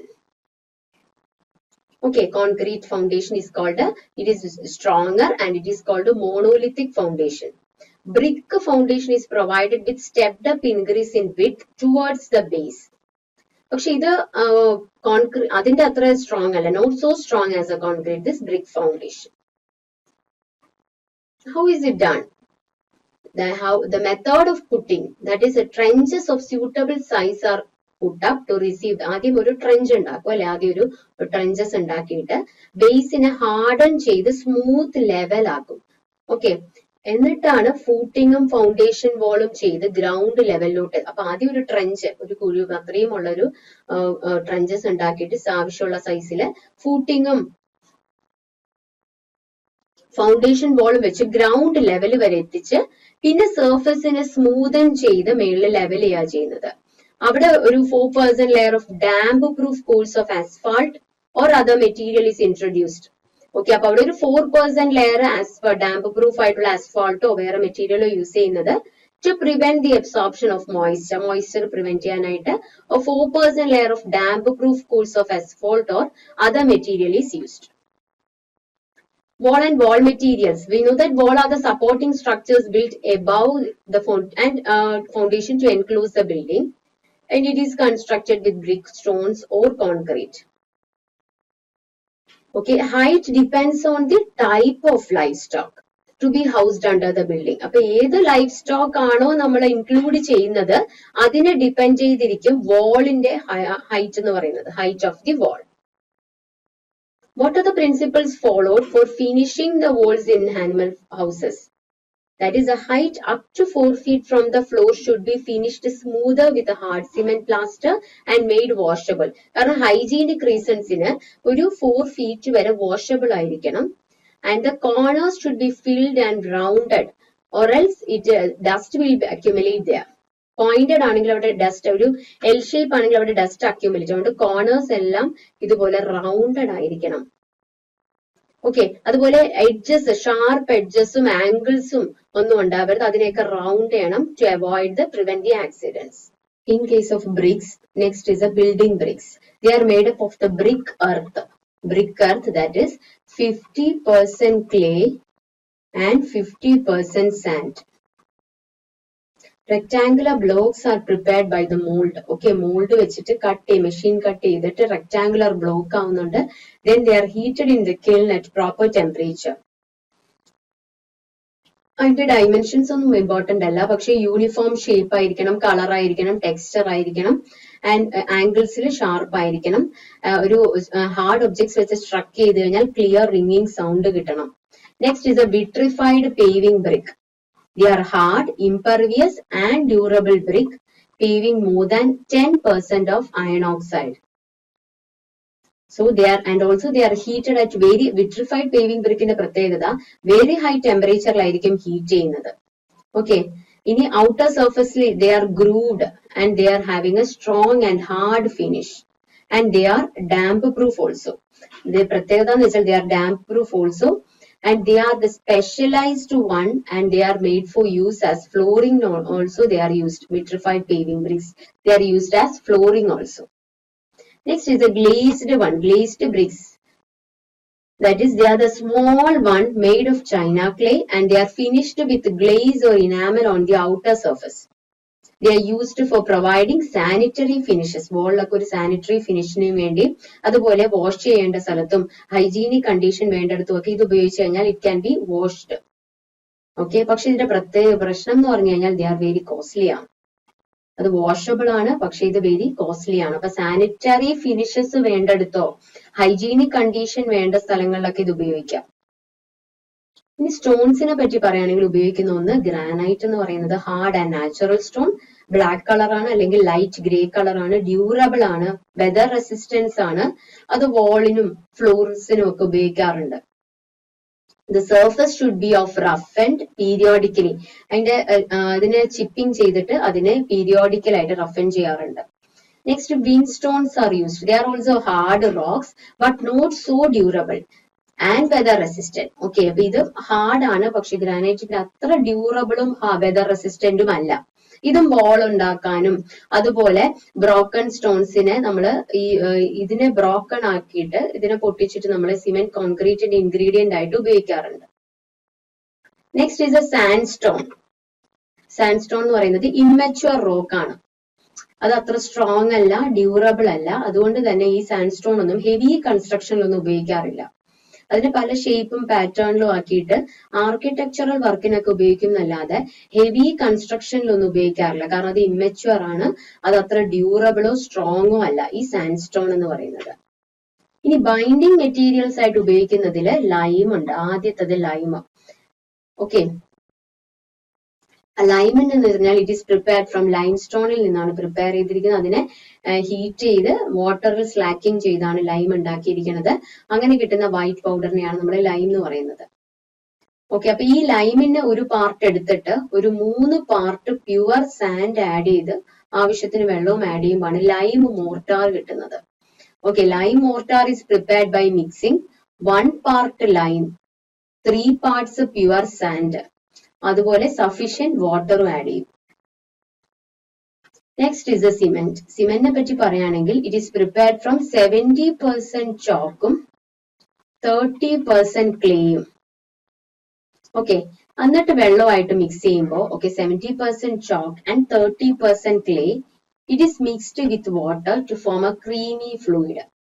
Okay, അപ്പൊ ആദ്യം 70% ചോക്ക് എടുക്കും, 30% ക്ലേയും വാട്ടറുമായിട്ട് മിക്സ് ചെയ്ത് ക്രീമി ഫ്ലൂയിഡ് ആക്കും. അത് സെറ്റിൽ ചെയ്യാൻ അലോ ചെയ്തിട്ട് സെഡിമെന്റിനെ കളക്ട് ചെയ്യും. അതിന്റെ സെഡിമെന്റിനെയാണ് കളക്ട് ചെയ്ത് ഡ്രൈ ചെയ്ത് റോസ്റ്റ് ചെയ്ത് ഗ്രൗണ്ട് ചെയ്തെടുക്കുന്നത്. അങ്ങനെയാണ് ഇത് ഉണ്ടാക്കുന്നത്. അറിയാം, ഗ്രേയിഷ് ബ്ലൂയിഷ് ഗ്രേ കളറാണ്. അതൊരു ഇമ്പോർട്ടന്റ് ആയിട്ടുള്ള ഏറ്റവും എഫിഷ്യന്റ് ആയിട്ടുള്ള ബൈൻഡിങ് മെറ്റീരിയൽ ആണ്. ഈവൻ ബിൽഡിംഗ് ബ്രിക്സിനും സ്റ്റോൺസിനും ഏതിനും ഉപയോഗിക്കാൻ പറ്റുന്ന ഒരു ഇമ്പോർട്ടന്റ് എഫിഷ്യന്റ് ബൈൻഡിങ് മെറ്റീരിയൽ ആണ്.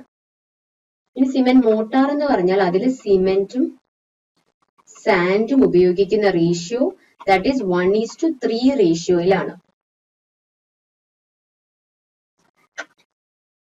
ഓക്കെ, ഇനി സിമെന്റ് കോൺക്രീറ്റ് മിക്സ്ചറിൽ 1 part cement 2 part sand and 4 parts of broken granite stones and sufficient water is added. ഇനി ഒരു റൂഫ് വെരി ഇമ്പോർട്ടന്റ് ആണ്. ഇപ്പൊ സണ്ണിൽ നിന്നായാലും റെയിനിൽ നിന്നായാലും എല്ലാം പ്രൊട്ടക്ട് ചെയ്യാനും അതുപോലെ ഇന്റേണൽ സ്ട്രക്ചറിനെ പ്രൊട്ടക്ട് ചെയ്യാനും ഒക്കെ റൂഫ് ഇമ്പോർട്ടന്റ് ആണ്. അതൊരു സിമ്പിൾ ടൈപ്പ് ആയിരിക്കണം, ചീപ്പ് മെറ്റീരിയൽ വെച്ചായിരിക്കണം. ഓക്കെ, ഫസ്റ്റ് ഈ ട്രോപ്പിക്കൽ കണ്ടീഷനിലാണെങ്കിൽ നമ്മൾ ശ്രദ്ധിക്കേണ്ടത് ഹൈ ഇൻസുലേഷൻ വാല്യൂ ഉള്ളതായിരിക്കണം. ഓക്കെ, അപ്പൊ ഹീറ്റ് കണ്ടക്റ്റീവ് മെറ്റീരിയൽസ് വെച്ച് ആവരുത്. Okay, in the absence of this roof has to be അല്ലെങ്കിൽ റൂഫിനെ ഇൻസുലേറ്റഡ് വൺ ആക്കുക. അപ്പൊ ഓരോ ഏതാണോ ക്ലൈമാറ്റിക് കണ്ടീഷൻ അതിന്റെ ഹാർഷ് ഇഫക്ട്സ് ലൈഫ് സ്റ്റോക്കിന് കിട്ടാതെ ലൈഫ് സ്റ്റോക്കിന്റെ കംഫോർട്ടിന് വേണ്ടിയുള്ള തരത്തിലുള്ള റൂഫ് ആയിരിക്കണം. അപ്പൊ റൂഫിന്റെ പാറ്റേൺസ് പറയുകയാണെങ്കിൽ ലീൻ ടു ടൈപ്പ് റൂഫ്, അതായത് സിമ്പിൾ റൂഫിൽ ഒരു സിംഗിൾ സ്ലോപ്പ് ഉണ്ടായിരിക്കും. ഒരു ഷെഡ് ടൈപ്പ് ബിൽഡിങ്സിൽ ഒരു ഇത്തിരി സ്ലോപ്പിംഗ് ആയിട്ടുള്ളത്. അപ്പൊ പക്ഷെ ഇവിടുത്തെ പ്രത്യേകത എന്ന് പറഞ്ഞാൽ ഇവിടെ വെന്റിലേഷൻ പ്രൊവൈഡ് ചെയ്യാൻ പറ്റില്ല. ഓക്കെ, ഒരു 1 വാള് മറ്റതിനേക്കാളും ഹയർ ആയിരിക്കും, എന്നാലേ സ്ലോപ്പ് കൊടുക്കാൻ പറ്റുള്ളൂ. പക്ഷെ അത്ര ഒരു വെന്റിലേഷൻ പ്രൊവൈഡ് ചെയ്യാൻ പറ്റില്ല. Next is a gabled roof. They are the coupled roof with 2 slopes. Roof ventilation can be provide. ഇവിടെ പക്ഷെ 2 സ്ലോപ്പ് ഉണ്ടാവും, കപ്പിൾഡ് റൂഫ് ആയിരിക്കും. പക്ഷേ ഇവിടെ വെന്റിലേഷൻ പ്രൊവൈഡ് ചെയ്യാൻ പറ്റും. Okay, the form of continuous ridge opening protected by lower board. Next is a monitor roof. ഈ monitor roofന് 2 slope ഉണ്ടാകും. ഗാബിൾ റൂഫിനും 2 സ്ലോപ്പ് ആണ്, മോണിറ്റർ റൂഫിനും 2 സ്ലോപ്സ് ആണ്. വെന്റിലേഷൻ ഗാബിൾ റൂഫിലുണ്ട്, ഇവിടെ 2 സ്ലോപ്പ് ആണ്, പക്ഷെ ഒന്ന് മറ്റതിന് ഓവർലാപ്പ് ചെയ്യുന്നുണ്ട്. അതുപോലെ ഇവിടെയും വെന്റിലേഷൻ കൊടുക്കാൻ പറ്റും. അപ്പൊ ഇത് രണ്ടിലും വെന്റിലേഷൻ കൊടുക്കാൻ പറ്റും, 2 സ്ലോപ്പ് ഉണ്ട്. അപ്പൊ ഈ ഒരു ടൈപ്പ് മോണിറ്റർ റൂഫ് ട്രോപ്പിക്കൽ കണ്ടീഷൻസിലും അവിടെയുള്ള ബിൽഡിങ്സിന് സ്യൂട്ടബിൾ ആണ്. ആവശ്യത്തിന് വെന്റിലേഷനും ലൈറ്റിംഗും ഒക്കെ പ്രൊവൈഡ് ചെയ്യാൻ പറ്റുന്ന ഒരു ടൈപ്പാണ്. The roof has got 2 slopes but one overlaps the other at the ridge of the roof with a ventilation gap of 1 feet. Ventilation gap ഉണ്ട്. അപ്പൊ ventilation and lighting is possible in this type of monitor roof. Next is a semi-monitor roof. And this type of roof has also got 2 slopes. അതുപോലെ ഒന്ന് മറ്റതിനെ റിഡ്ജിന്റെ അവിടെ overlap ചെയ്യുന്നുണ്ട്. അതുപോലെ ventilation gap 1 feet ഉണ്ട്. അപ്പൊ മോണിറ്ററും ഉണ്ട്, സെമി മോണിറ്ററും ഉണ്ട്. Next is A Gothic arch. അതൊരു ആർച്ച്ഡ് റൂഫാണ്. കാരണം അവിടെ ഈ ഫീഡ് അതുപോലെയുള്ള എന്തെങ്കിലുമൊക്കെ സ്റ്റോർ ചെയ്യാനുള്ള സ്പേസും കൂടെ ഉള്ളതാണ് ഗോത്തിക് ആർച്ച് എന്ന് പറയുന്നത്. അപ്പൊ ഏതൊക്കെ ടൈപ്പ് പറഞ്ഞു? Lean to type roof. അപ്പൊ അവിടെ ഒരു സിംഗിൾ സ്ലോപ്പ് ആണ്, വെന്റിലേഷൻ കിട്ടുന്നില്ല. അടുത്തത് ഗേബിൾ റൂഫ്, മോണിറ്റർ റൂഫാണ് ഏറ്റവും കൺവീനിയന്റ് ആയിട്ടുള്ളത്, ലൈറ്റിംഗും വെന്റിലേഷനും ഒക്കെ പറ്റും. Semi monitor type, Gothic arch. ഇനി അതിനുവേണ്ടി ഉപയോഗിക്കുന്ന മെറ്റീരിയൽസ് എന്താണ്? അത് നമ്മൾ കെയർഫുള്ളി സെലക്ട് ചെയ്യണം, എന്നാൽ മാത്രമേ സോളാർ റേഡിയേഷൻ ഒക്കെ പ്രിവെന്റ് ചെയ്യാൻ പറ്റുള്ളൂ.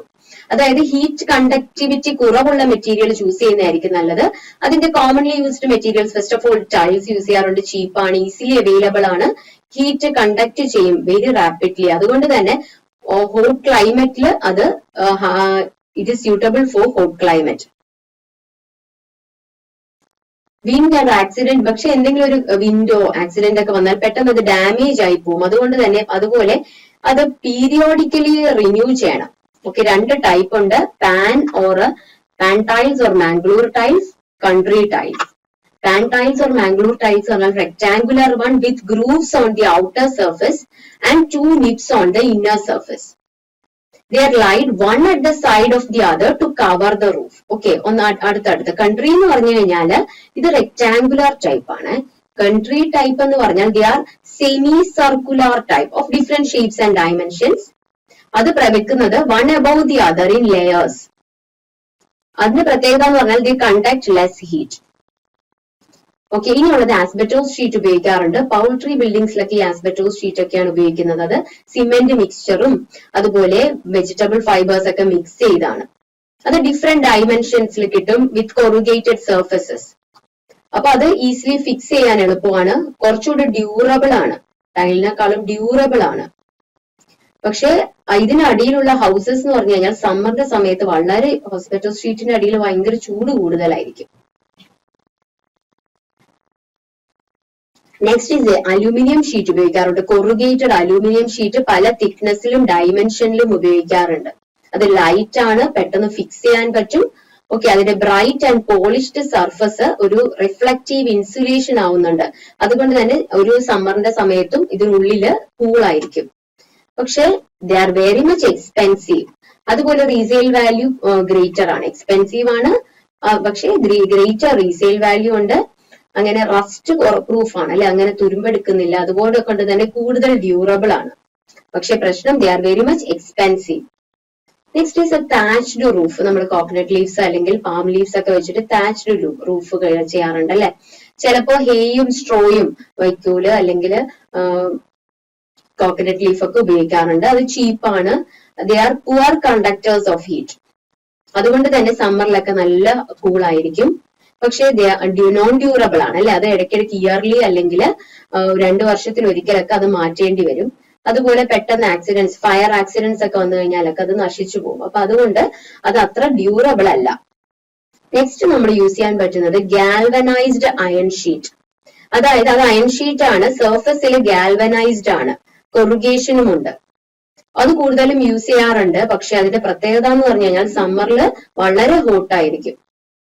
പിന്നെ ചിലപ്പോ അത് ഔട്ടർ സർഫസിൽ പുറത്തൊരു വൈറ്റ് പെയിന്റ് ചെയ്യാറുണ്ട് to avoid the absorption of heat. പക്ഷെ they are strong, but the major disadvantage is that they are rusted after long use. Long use കഴിയുമ്പോൾ ദേ ബിക്കം റസ്റ്റഡ്. റസ്റ്റ് ഉണ്ടാവാനുള്ള സാധ്യതയുണ്ട്. Next floor. അപ്പൊ റൂഫിനെ പറ്റി പറഞ്ഞു. Next we know that floor is an important part of a building. And it is an important one. It is frequently used by the animals for resting, movement, feeding and milking. അപ്പൊ അതുകൊണ്ട് തന്നെ the floor must have all the qualities. അപ്പൊ ഈ purposes ഒക്കെ meet ചെയ്യാൻ പറ്റുന്ന എല്ലാ ക്വാളിറ്റീസും ഉണ്ടായിരിക്കണം. സ്ട്രോങ് ആയിരിക്കണം, ഡ്യൂറബിൾ ആയിരിക്കണം, വെയിറ്റ് താങ്ങാൻ പറ്റുന്നതായിരിക്കണം. ആ റൂഫിന്റെയും ബിൽഡിങ്ങിന്റെയും ആനിമൽസിന്റെ ഹാർഡ് ഹൂഫിന്റെ മൂവ്മെന്റ്, വെയിറ്റ് ഒക്കെ താങ്ങാൻ പറ്റുന്നതായിരിക്കണം.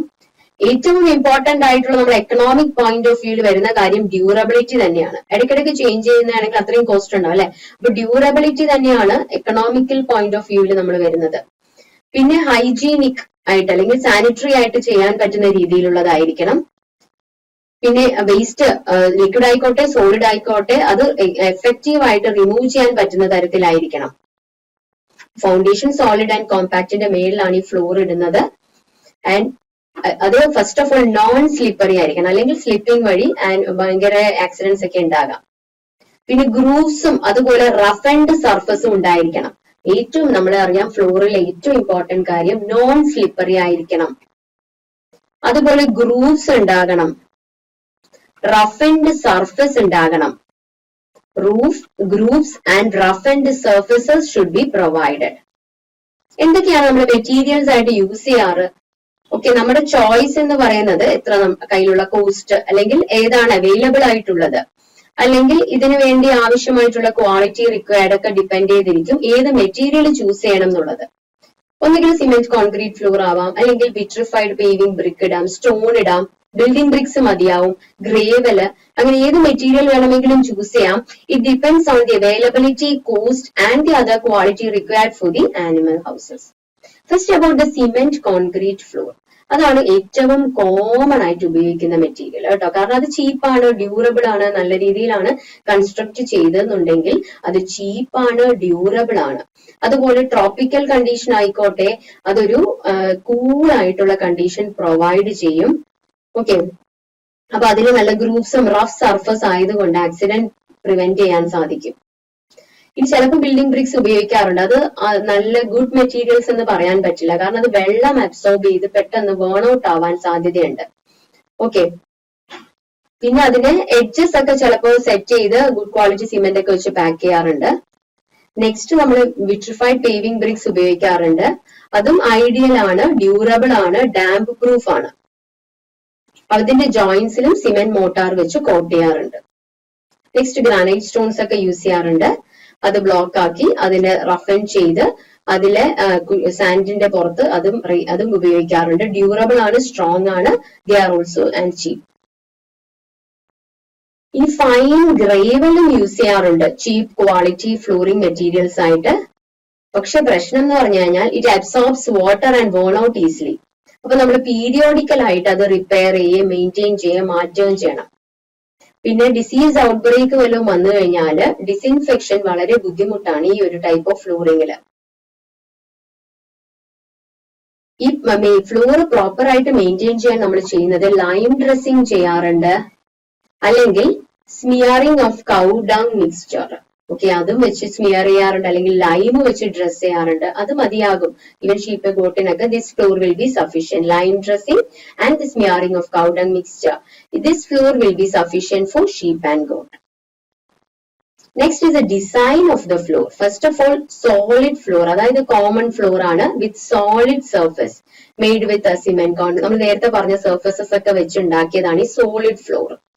അപ്പൊ അത് പക്ഷെ ഗുഡ് ഡ്രെയിനേജ് ഉള്ള രീതിയിൽ ചെയ്തിരിക്കണമാവണം. ഈവൻ സർഫസ് ആയിരിക്കണം. പിന്നെ വാട്ടർ സ്റ്റാഗ്നേഷൻ പാടില്ല, വെള്ളം കെട്ടി നിൽക്കാതെ സ്ലോപ്പ് ഉണ്ടായിരിക്കണം. ക്ലീനിങ്ങും ഡിസിൻഫെക്ഷനും ഒക്കെ നടത്താൻ പറ്റുന്നതായിരിക്കണം. എന്നാൽ മാത്രമേ ഡിസീസ് കൺട്രോൾ ചെയ്യാൻ പറ്റൂ. Next is a deep litter floor. അതായത് കുറെ ബെഡിങ് മെറ്റീരിയൽ, കുറെ സംഭവങ്ങൾ ഉപയോഗിക്കും മെറ്റീരിയൽസ് ഡീപ്പ് ലിറ്റർ ഫ്ലോറിൽ. ഡ്രൈഡ് കുറെ ലെയേഴ്സ് ഉണ്ടാകും. സ്ട്രോ ഉപയോഗിക്കും, paddy husk, sawdust, groundnut hull, dry leaf, ഇതെല്ലാം ഫ്ലോറിൽ സ്പ്രെഡ് ചെയ്യും ലിറ്റർ മെറ്റീരിയൽസ് ആയിട്ട്. അതൊരു 4 to 6 ഇഞ്ച് തിക്നെസ്സിൽ അതെല്ലാം ഇങ്ങനെ ഇതാക്കിയിട്ട് എന്നിട്ട് ഒരു മാസം മുതൽ ഒരു വർഷം വരെ അതിങ്ങനെ അക്യുമുലേറ്റ് ചെയ്യാൻ ഇതാക്കും. എന്നിട്ട് ഇതിനെ എന്ത് ചെയ്യും എന്നറിയോ, എക്സ്ക്രീറ്റ് ആയിട്ട് മിക്സ് ചെയ്ത് ഡീകമ്പോസ് ചെയ്യാൻ അനുവദിക്കും. ഇതിന്റെ പ്രത്യേകത എന്ന് പറഞ്ഞാൽ it will absorb the moisture. അതുകൊണ്ട് തന്നെ ബാക്ടീരിയൽ ആക്ടിവിറ്റി കൺട്രോൾ ചെയ്യാൻ പറ്റും. ഇനിയും ബാക്ടീരിയൽ ആക്ഷൻ കൺട്രോൾ ചെയ്യാനായിട്ട് ലൈം ആഡ് ചെയ്ത് കൊടുക്കാറുണ്ട്. അപ്പൊ ഫ്ലോറില് ഡിസൈൻ ഒന്ന് സോളിഡ് ഫ്ലോർ നമ്മൾ പറഞ്ഞു, അല്ലെങ്കിൽ ഒന്നുകിൽ സോളിഡ് ഫ്ലോർ, അതായത് സിമെന്റ് കോൺക്രീറ്റോ വിട്രിഫൈഡ് പേവിംഗ് ബ്രിക്കോ ബിൽഡിംഗ് ബ്രിക് സ്റ്റോൺസ് ഗ്രേവലൊക്കെ യൂസ് ചെയ്ത് സോളിഡ് ഫ്ലോർ ആവാം, അല്ലെങ്കിൽ ഡീപ്പ് ലിറ്റർ ഫ്ലോർ, അതിൽ പല ലിറ്റർ മെറ്റീരിയൽസ് യൂസ് ചെയ്ത് ഡീപ്പ് ലിറ്റർ ഫ്ലോർ ആവാം. These dried litter materials are mixed with some excreta and allowed to decompose and they are used as a floor material. Next, we will discuss about the housing systems, difference in the housing systems, especially in the case of cattle and buffalo.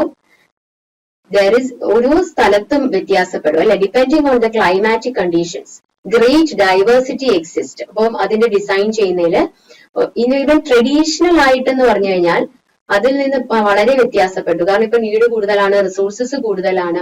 അപ്പൊ അതുകൊണ്ട് തന്നെ അത് traditional മെത്തേഡിൽ നിന്ന് ഇപ്പം വളരെ വ്യത്യാസപ്പെട്ടിരിക്കുകയാണ്. Okay, first അതിന്റെ design ആയിക്കോട്ടെ, മെറ്റീരിയൽസ് ആയിക്കോട്ടെ, നമ്മൾ എയിം ചെയ്യുന്നത് അവർക്ക് അത്രയും കംഫോർട്ട് കൊടുക്കാനായിട്ട്. അപ്പൊ എഫിഷ്യന്റ്ലി ഡിസൈൻ ചെയ്തതിന് അവർക്ക് തെർമൽ സ്ട്രെസ് കുറവായിരിക്കും. അപ്പൊ ഈ തെർമൽ സ്ട്രെസ് കുറയുമ്പം, ട്രോപ്പിക്കൽ ക്ലൈമറ്റിന്റെ കേസിൽ തെർമൽ സ്ട്രെസ് കുറയുമ്പോൾ ഫീഡ് ഇൻടേക്ക് കൂടും.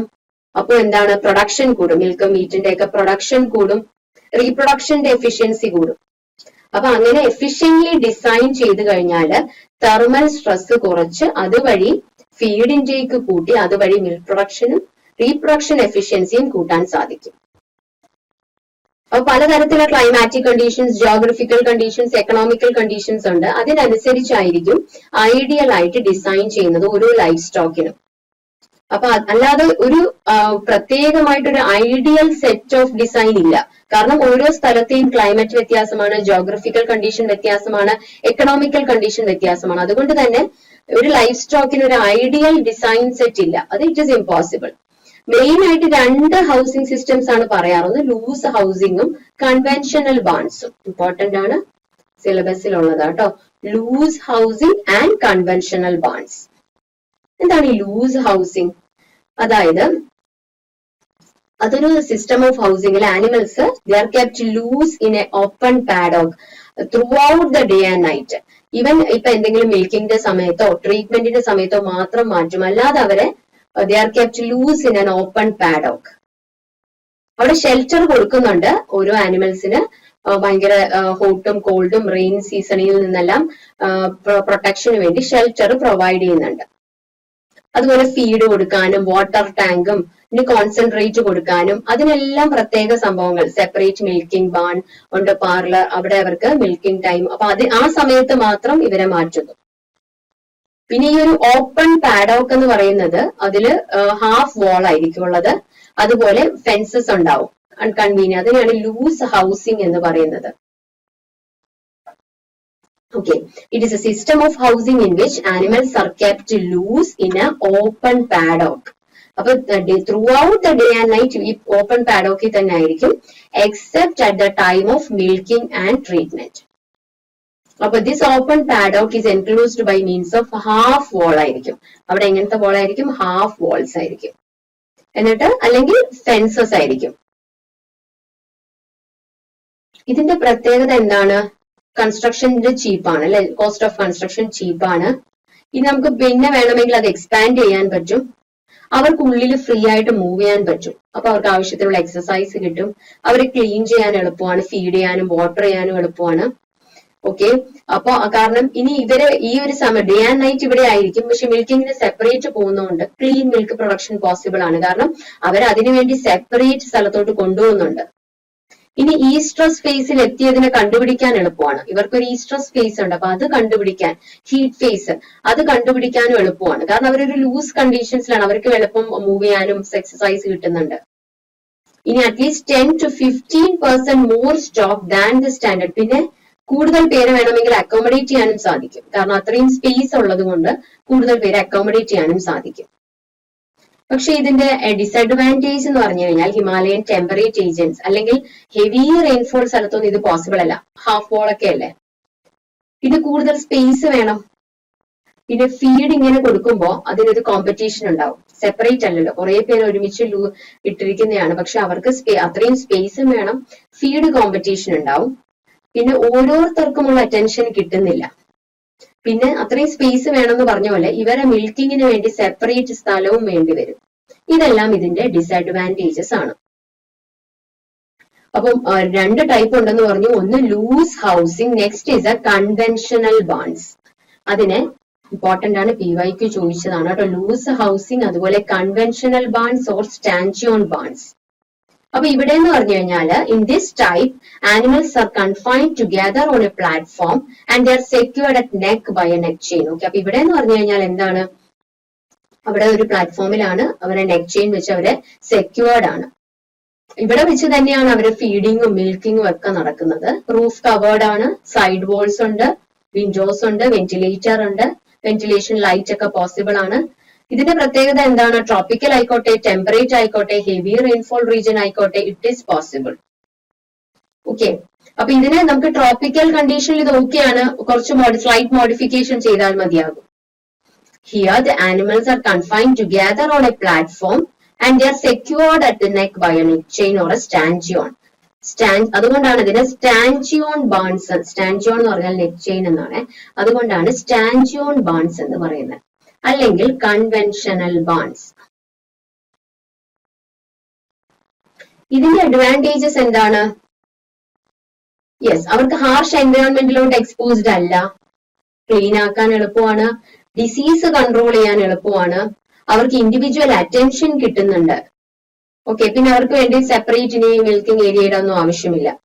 പക്ഷേ പ്രശ്നം എന്താണെന്നറിയോ, കോസ്റ്റ് കൂടുതലാണ്. Cost of construction is more. പിന്നെ അതിന് എക്സ്പാൻഷൻ ഒന്നും പോസിബിൾ അല്ല. കുറച്ച് മോഡിഫിക്കേഷൻ ചെയ്താൽ മാത്രമേ ഹോട്ട് ഹ്യൂമിഡ് ക്ലൈമറ്റിൽ ഇത് പറ്റുകയുള്ളൂ. ഇതൊക്കെയാണ് ഡിസഡ്വാൻറ്റേജസ് എന്ന് പറയുന്നത്. അപ്പൊ conventional barns, the other name is stanchion barns. ഇനി ഒരു ഡയറി ഫാമിൽ കുറെ ബിൽഡിങ്സ് ഉണ്ടാവും എന്ന് പറഞ്ഞു. അപ്പൊ ഒരു ഡയറി കൗ ബിൽഡിങ്ങിൽ എന്തെല്ലാമാണുള്ളത്? ഒരു ഫീഡിംഗ് പാസേജ് വേണം, മാങ്കർ വേണം, സ്റ്റാൻഡിംഗ് സ്പേസ് വേണം, ഒരു ഗട്ടർ അല്ലെങ്കിൽ ഒരു ഡ്രെയിനേജ് പോകാനുള്ള ഒരു ചാനൽ വേണം, മിൽക്കിംഗ് പാസേജ് വേണം. ഇനി അവിടെ വേണ്ട മെയിൻ ബിൽഡിംഗ് യൂണിറ്റുകളാണെങ്കിൽ milking barn or milking parlour, down calver shed അല്ലെങ്കിൽ കാൽവിംഗ് പെൻ, അല്ലെങ്കിൽ ഇനി അത് കാൽവിങ്ങിന് വേണ്ടിയുള്ള ബ്രീഡിംഗിന്റെ സമയത്ത് അവരെ മാറ്റുന്ന സ്ഥലം. ഇനി കാഫിന് പ്രത്യേകം കാഫ് പെൻ. ഇനി യങ് സ്റ്റോക്കിന് പ്രത്യേകം ഇടുന്ന ഹൈഫർ ഷെഡ്. ഇനി ഡ്രൈ ആനിമൽ ഉണ്ടാവുമല്ലോ, അപ്പൊ അവര് വെക്കാനായിട്ട് dry animal shed, bull shed. ഇനി എന്തെങ്കിലും സിക്ക് ആനിമൽസിനാണെങ്കിൽ ഐസൊലേഷൻ ഷെഡ്. ഇനി പുതിയ ന്യൂ ഫാമിൽ നിന്ന് വന്ന ഒരു ആനിമലിന് ഇവരെ ഇൻക്ലൂഡ് ചെയ്യുന്നതിന് മുന്നേ എൻട്രൻസിന്റെ അവിടെ ഒരു ക്വാറന്റൈൻ ഷെഡ് ഉണ്ടാവും, അവരെ കുറച്ചുനാൾ വെച്ചിരിക്കാൻ. ആക്സസറി ബിൽഡിങ്സ് ആയിട്ട് വരുന്ന നമുക്കറിയാം ഫീഡും അതുപോലെ അവിടുത്തെ പ്രോഡക്ട്സും സ്റ്റോർ ചെയ്യാനുള്ള സ്റ്റോർ റൂം, മിൽക്ക് സ്റ്റോർ ചെയ്യാനുള്ള മിൽക്ക് റൂം, ഇനി ഹേ അല്ലെങ്കിൽ സ്ട്രോ സ്റ്റോർ ചെയ്യാനുള്ള ഹേ ഓർ സ്ട്രോ ഷെഡ്. ഇതൊക്കെയാണ് ആക്സസറി ബിൽഡിങ്സ്. അപ്പൊ നമ്മൾ കണ്ടു മെയിൻ ബിൽഡിംഗ് യൂണിറ്റുകൾ: feeding passage, manger, standing space, drainage channel, milking passage. അപ്പൊ അതിൽ രണ്ട് ടൈപ്പ് സിസ്റ്റം ഉണ്ട്. സിംഗിൾ റോയിൽ, അതായത് ഒരു സിംഗിൾ റോയിൽ ഒരു 12 to 16 ആനിമൽസ്, അല്ലെങ്കിൽ ഡബിൾ റോ, അതായത് ഇപ്പൊ 16 കൂടുതൽ നമ്പർ ഉണ്ടെങ്കിൽ നമ്മൾ ഡബിൾ റോയിലായിരിക്കും വെക്കുക. അത് അപ് ടു 50 വരെ നമുക്ക് അങ്ങനെ മെയിൻറ്റെയിൻ ചെയ്യാൻ പറ്റും. എന്നിട്ട് രണ്ട് ഷെഡ് തമ്മിലുള്ള ഡിസ്റ്റൻസ് എന്ന് പറയുന്നത് ഒരു 30 feet കൂടുതലായിരിക്കണം. And it should B twice the height of the building. Single row system or double row system. In single row system, 12 to 16 numbers are kept, and if the number is greater than 16, then double row system is preferable. In double row system, എത്ര വരെ പറ്റും? ഒരു 16 വരെ, up to 16 single row. ഇനി 16 to 50 വരെ എന്താണ്? Double raw പറ്റും. എന്നിട്ട് ഇതിനിടയിലുള്ള ഡിസ്റ്റൻസ് എന്ന് പറയുന്നത് 30 feet കൂടുതലായിരിക്കണം. ആൻഡ് ഇറ്റ് ഷുഡ് ബി എന്ന് വെച്ചാൽ ഹൈറ്റിന് ട്വൈസ്. ഈ ഡബിൾ റോ ആയിരിക്കുമ്പോൾ രണ്ട് മെത്തേഡാണ് ഉപയോഗിക്കുന്നത്. ഒന്ന് tail to tail or face out method, അല്ലെങ്കിൽ head to head or face in method. Tail to tail എന്ന് പറഞ്ഞു കഴിഞ്ഞാൽ ടെയിൽ ടു ടെയിൽ ആയിട്ടാണ് വെക്കുക. അപ്പൊ ഇവിടുത്തെ അഡ്വാൻറ്റേജ് എന്ന് പറഞ്ഞു കഴിഞ്ഞാൽ അവരെ ക്ലീൻ ചെയ്യാൻ എളുപ്പമാണ്, മിൽക്കിങ്ങിന് എളുപ്പമാണ്, അത് സൂപ്പർവൈസ് ചെയ്യാൻ എളുപ്പമാണ്, ഡിസീസ് ട്രാൻസ്മിഷൻ ഉള്ള സാധ്യത കുറവാണ്, അവർക്ക് നല്ല വെന്റിലേഷൻ അല്ലെങ്കിൽ ഫ്രഷ് എയർ പുറത്തുനിന്ന് കിട്ടും. ഇനി ഹെഡ് ടു ഹെഡ് ആണ് വെക്കണമെങ്കിൽ എന്താന്ന് വെച്ചാൽ അവർക്ക് ഉള്ളിലോട്ട് അതിലോട്ട് കയറാൻ, getting in to the shed is easy, feeding is easy, disinfection will be more due to the direct fall. കാരണം അങ്ങനെ വരുമ്പോ സൺറൈസ് നേരെ വരുന്നത് കൊണ്ടാണ് ഡിസിൻഫെക്ഷൻ, നാച്ചുറൽ ഡിസിൻഫെക്ഷൻ നടക്കുന്നുണ്ട്. പെട്ടെന്ന് വിസിറ്റേഴ്സിന് നേരെ ഹെഡ് തന്നെ കാണാൻ പറ്റുന്നുണ്ട് അല്ലെ. പക്ഷെ ഇവിടെ പ്രശ്നം എന്താ? Milking is difficult. അതുപോലെ ഡിസീസ് ട്രാൻസ്മിഷൻ ഉള്ള സാധ്യത കൂടുതലാണ്. ഓക്കെ, അപ്പൊ ടെയിൽ ടു ടെയിൽ സിസ്റ്റം അല്ലെങ്കിൽ ഫേസ് ഔട്ട് മെത്തേഡ്. ഓക്കെ, പക്ഷെ അവിടെ മിൽക്കിങ്ങും ക്ലീനിങ്ങും എളുപ്പമാണ്. പക്ഷെ ഹെഡ് ടു ഹെഡ് സിസ്റ്റം വിസിറ്റേഴ്സിന് പെട്ടെന്ന് കാണാൻ പറ്റും, പക്ഷെ മിൽക്കിംഗ് ബുദ്ധിമുട്ടാണ്. നമുക്കറിയാം മിൽക്കിങ്ങിന് സെപ്പറേറ്റ് സ്ഥലമുണ്ട് അല്ലെ, മിൽക്കിംഗ് ബാൺ അല്ലെങ്കിൽ പാർലർ. അവിടെയാണ് ഈ മിൽച്ച് ആനിമൽസിനെ മിൽക്കിംഗ് ചെയ്യുന്നത്. അത് മിക്കവാറും സെന്ററിലായിട്ടായിരിക്കും. ഓക്കെ, അടുത്ത എല്ലാ ബിൽഡിങ്ങുകളും ഉണ്ടാവും, സെന്ററിലായിരിക്കും മിക്കവാറും. ബാച്ച് ആയിട്ടായിരിക്കും ഈ ഒരു മിൽക്കിംഗ് ഓപ്പറേഷൻ ചെയ്യുക. അതിന്റെ ഡയമെൻഷൻസ് ആണ്: length of standing space 1.5 to 1.7 metre. ഈ ഒരു ന്യൂമറിക്കൽസ് അങ്ങനെ ചോദിക്കാറില്ല, ഡയമെൻഷൻസ് ജസ്റ്റ് മനസ്സിലാക്കി വെക്കുക, ഒരു ഏകദേശ ധാരണ. വിഡ്ത്ത് എന്ന് പറയുന്നത് 1 to 1 മീറ്റർ ലെങ്ത്തും വിഡ്ത്തും, സെൻട്രൽ പാസേജിനും 1 metre, width of feed alley 0.75 metre, gutter 0.30 metre, overhang 0.75 metre. ഇനി നമ്മുടെ ഡൗൺ കാൽവർ ഷെഡ് അല്ലെങ്കിൽ കാൽവിംഗ് പെൻ, അതായത് ഈ പ്രഗ്നന്റ് ആയിട്ടുള്ളവരെ അങ്ങോട്ടാക്കി മാറ്റുന്ന അല്ലെ, ഒരു എക്സ്പെക്ടഡ് ഡേറ്റ് ഓഫ് കാൽവിങ്ങിന് തൊട്ട് മുന്നേ, അതിനൊരു 2-3 ആഴ്ച മുന്നേ അവരെ കാൽവിംഗ് പെന്നിലോട്ട് മാറ്റും. ഓക്കെ, അപ്പൊ അഡ്വാൻസ്ഡ് സ്റ്റേജ് ഓഫ് പ്രഗ്നൻസിയിൽ കാൽവിംഗ് പെന്നിലായിരിക്കും ഇരിക്കുക. ഓക്കെ, അപ്പൊ അത് ഇവരുടെ ഈ ഒരു ഫാമറിന്റെ അടുത്തായിരിക്കും. എന്നാൽ മാത്രമേ ബെറ്റർ സൂപ്പർവിഷന് വേണ്ടി, അപ്പൊ ഒരു 2-3 ആഴ്ച മുന്നേ, കാൽവിങ്ങിന് മുന്നേ ഇവരെ കാൽവിംഗ് പെന്നിലോട്ട് മാറ്റും. അപ്പൊ എത്ര കാൽവിംഗ് പെൻ വേണമെന്നുള്ളത്, എത്ര ബ്രീഡബിൾ സ്റ്റോക്ക് ഉണ്ട് ഫീമെയിലില്, എത്ര ബ്രീഡബിൾ ആയിട്ടുള്ള 10% of the number of total breedable female stock. Okay, അപ്പൊ എത്ര കാൽവിംഗ് പെൻ ഉണ്ടെന്ന് പറയുന്നത് എത്രയാണ്? It is 10% of the number of total breedable female stock in the farm. ഇനി യങ് ആയിട്ടുള്ള കാഫ്സിന് വേണ്ടിയാണ് കാഫ് പെൻ. ഓക്കെ, അത് ഈ മിൽക്കിംഗ് ബാണിന്റെ 2 സൈഡിലായിരിക്കും കേട്ടോ ഈ ഒരു കാഫ് പെൻ ഉണ്ടാവുന്നത്. ഇമ്പോർട്ടന്റ് ആണ്. അപ്പൊ അവരെ പെട്ടെന്ന് കൊണ്ടുപോകാനൊക്കെ എളുപ്പമായിരിക്കും. ഇപ്പൊ കുറെ പേരുണ്ടെങ്കിൽ അത്രയും സെപ്പറേറ്റ് ആയിട്ട് വേണ്ടി വരും. ഓക്കെ, അതും ഈ ഒരു മിൽക്കിംഗ് ബാണിനടുത്തായിരിക്കും ഈ കാഫ് പെന്ന് വരുന്നത്. ഇനി യങ് ഹെയ്ഫേഴ്സിന് സെപ്പറേറ്റ് ആയിട്ട് ഒരു സ്ഥലത്തിടും, അതാണ് ഹെയ്ഫർ ഷെഡ് എന്ന് പറയുന്നത്. ഓക്കെ, പിന്നെ എന്താണ്, ഈ ഒരു 6 months ഒക്കെ ആയി കഴിഞ്ഞാൽ, ഓൾഡർ ഒരു 6 മുതൽ ബ്രീഡിംഗ് ഏജ് വരെ അവരെ വീണ്ടും സെപ്പറേറ്റ് ആക്കും. അപ്പൊ കാഫിന് സെപ്പറേറ്റ്, അത് കഴിഞ്ഞ് യങ് ആയിട്ടുള്ളവരെ സെപ്പറേറ്റ്, പിന്നെ 6 months കഴിഞ്ഞു ബ്രീഡബിൾ സ്റ്റേജ് എത്തുന്നത് വരെ അവരെ വീണ്ടും സെപ്പറേറ്റ് ചെയ്യും. ഓക്കെ, എന്നിട്ട് അവിടെ കുറെ നമ്പർ ഉണ്ടെങ്കിൽ അവരുടെ ഏജ് ഗ്രൂപ്പിന് അനുസരിച്ച് അവരെ പ്രത്യേകം രീതിയിൽ ഹൗസിംഗ് ചെയ്യും. ഓക്കെ, ഓരോ ഏജ് ഗ്രൂപ്പിലുള്ളവരെയും പ്രത്യേകമാക്കും. ഓക്കെ, അപ്പൊ ഒരിടത്ത് ഒരു ഫാമിലി ഇപ്പൊ മിൽക്ക് തരുന്നതും ഡ്രൈ ആനിമൽസും ഉണ്ടാവും. അപ്പൊ അവരെ സെപ്പറേറ്റ് ആക്കണം. ഓക്കെ, ഇവരുടെ ഫ്ലോർ എന്ന് പറയുന്നത് സിമെന്റ് കോൺക്രീറ്റ് ആയിരിക്കണം. അപ്പോ ചില സ്മോളർ ആയിട്ടുള്ള ഫാംസിൽ ചിലപ്പോൾ ഇവരെ 2 പേരെയും ഒരുമിച്ച് തന്നെ വെക്കാറുണ്ട്.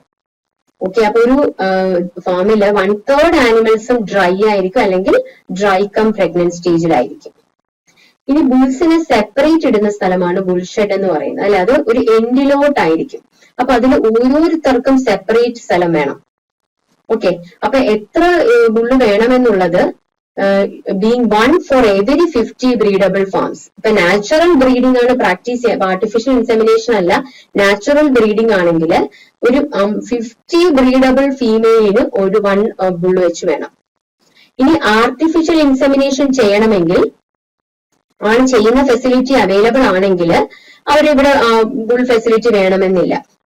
അപ്പൊ സെപ്പറേറ്റ് ആയിട്ട് ഈ ബുള്ളിനെ കീപ്പ് ചെയ്യാനാണ് ഈ ബുൾഷെഡ് എന്ന് പറയുന്നത്. എൻഡ് ഓഫ് ദ ഫാമിന്റെ അടുത്തോട്ടായിരിക്കും ഒരു there should be 1 for each bull, and the number required being 1 for every 50 breedable females on the farm if the natural breeding practice is practiced.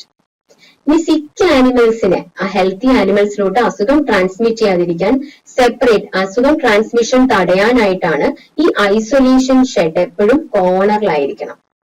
ഇനി എൻട്രൻസിന്റെ അവിടെ ക്വാറന്റൈൻ ഷെഡ്, അതായത് പുതിയതായിട്ട് പർച്ചേസ് ചെയ്തവരെ ഇവിടെ വെച്ചിരിക്കും. ഒരു 1 month 30 to 40 days എന്തെങ്കിലും അസുഖം ഉണ്ടോ നോക്കിയിട്ട്, ഇല്ല എന്ന് ഉറപ്പുവരുത്തിയാൽ മാത്രമേ അവരെ ബാക്കി ലൈഫ് സ്റ്റോക്കുമായിട്ട് ഇൻക്ലൂഡ് ചെയ്യുകയുള്ളൂ. അടുത്തതായിട്ട് ആക്സസറി നമ്മൾ കണ്ടു, സ്റ്റോർ റൂംസ്, അതായത് എന്തെങ്കിലും സ്റ്റോർ ചെയ്യാനായിട്ട് ഫീഡോ അങ്ങനെ കാര്യങ്ങളൊക്കെ സ്റ്റോർ ചെയ്യാനായിട്ട്. അത് 4 wall ഉണ്ടാവണം, റാറ്റ് പ്രൂഫ് ആയിരിക്കണം സ്റ്റോറിൽ. അതുപോലെ ഒരു ഫീഡ് മിക്സിംഗ് യൂണിറ്റ് വേണം, കുറച്ച് ദൂരെയായിട്ട് ഒരു ഫീഡ് മിക്സ് ചെയ്യാനൊക്കെ വേണ്ടി. ഓക്കെ, പിന്നെ സ്മോൾ ഫീഡ് സ്റ്റോർ റൂം, അപ്പൊ ഫീഡ് സ്റ്റോർ ചെയ്യാനുള്ള സ്ഥലം വേണം, ഫീഡ് മിക്സ് ചെയ്യാനുള്ള സ്ഥലമൊക്കെ വേണം. മിൽക്ക് റൂം ഉണ്ടാവും, ഈ മിൽക്ക് കീപ്പ് ചെയ്യാനും, അതിപ്പോ വലിയ ഡയറി പ്ലാന്റ്സ് ആണെങ്കിൽ അത് ചില്ല് ചെയ്യാനും ഒക്കെ വേണ്ടിയുള്ള മിൽക്ക്, ചെറുതാണെങ്കിൽ ചെറിയ റൂം മതിയാവും, വലുതാണെങ്കിൽ അതിനനുസരിച്ചുള്ള റൂമും ചില്ലിംഗ് റൂമും വേണം. ഇനി ഹേ അല്ലെങ്കിൽ സ്ട്രോ വെക്കാൻ വേണ്ടി ഒരു അഡൾട്ട് ആനിമൽ ഒരു 5 to 10 kg hey or straw daily വേണ്ടി വരും. ഇപ്പൊ യങ് ആണെങ്കിൽ 2 to 5 kg വേണ്ടി വരും. അപ്പൊ അത് സ്റ്റോർ ചെയ്യാനുള്ള ഒരു സ്ഥലം വേണം, ഹേ ഓർ സ്ട്രോ ഷെഡ്. ഈ ഫ്ലോർ സ്പേസ് ഓരോ ആനിമലിന്റെയും, ബുള്ളിന്റെയും, കൗവിന്റെയും, ബഫലോയുടെയും, ഡൗൺ കാൽവർ, യങ് കാൽവറിന്റെ ഒക്കെ ഫ്ലോർ സ്പേസ് റിക്വയർമെന്റും ആണ് പറയുന്നത്. അപ്പൊ ഒന്ന് ജസ്റ്റ് നോക്കി വെക്കുക, അല്ലാതെ ഇത്രയും ന്യൂമറിക്കൽസ് അങ്ങനെ ചോദിക്കാറില്ല. ഫീഡിങ് ആൻഡ് വാട്ടറിംഗ് സ്പേസിന്റെ റിക്വയർമെന്റ്സ് ജസ്റ്റ് ഓടിച്ചു നോക്കി വെച്ചാൽ മതിയാവും കേട്ടോ. ഫീഡ് മാങ്കറിന്റെ ഡയമെൻഷൻസ്. അപ്പൊ ഹൗസിംഗ് ഓഫ് കാറ്റിൽ ആണ് പറഞ്ഞത്. അടുത്തതായിട്ട് ഹൗസിംഗ് ഓഫ് കാൽവ്സ്.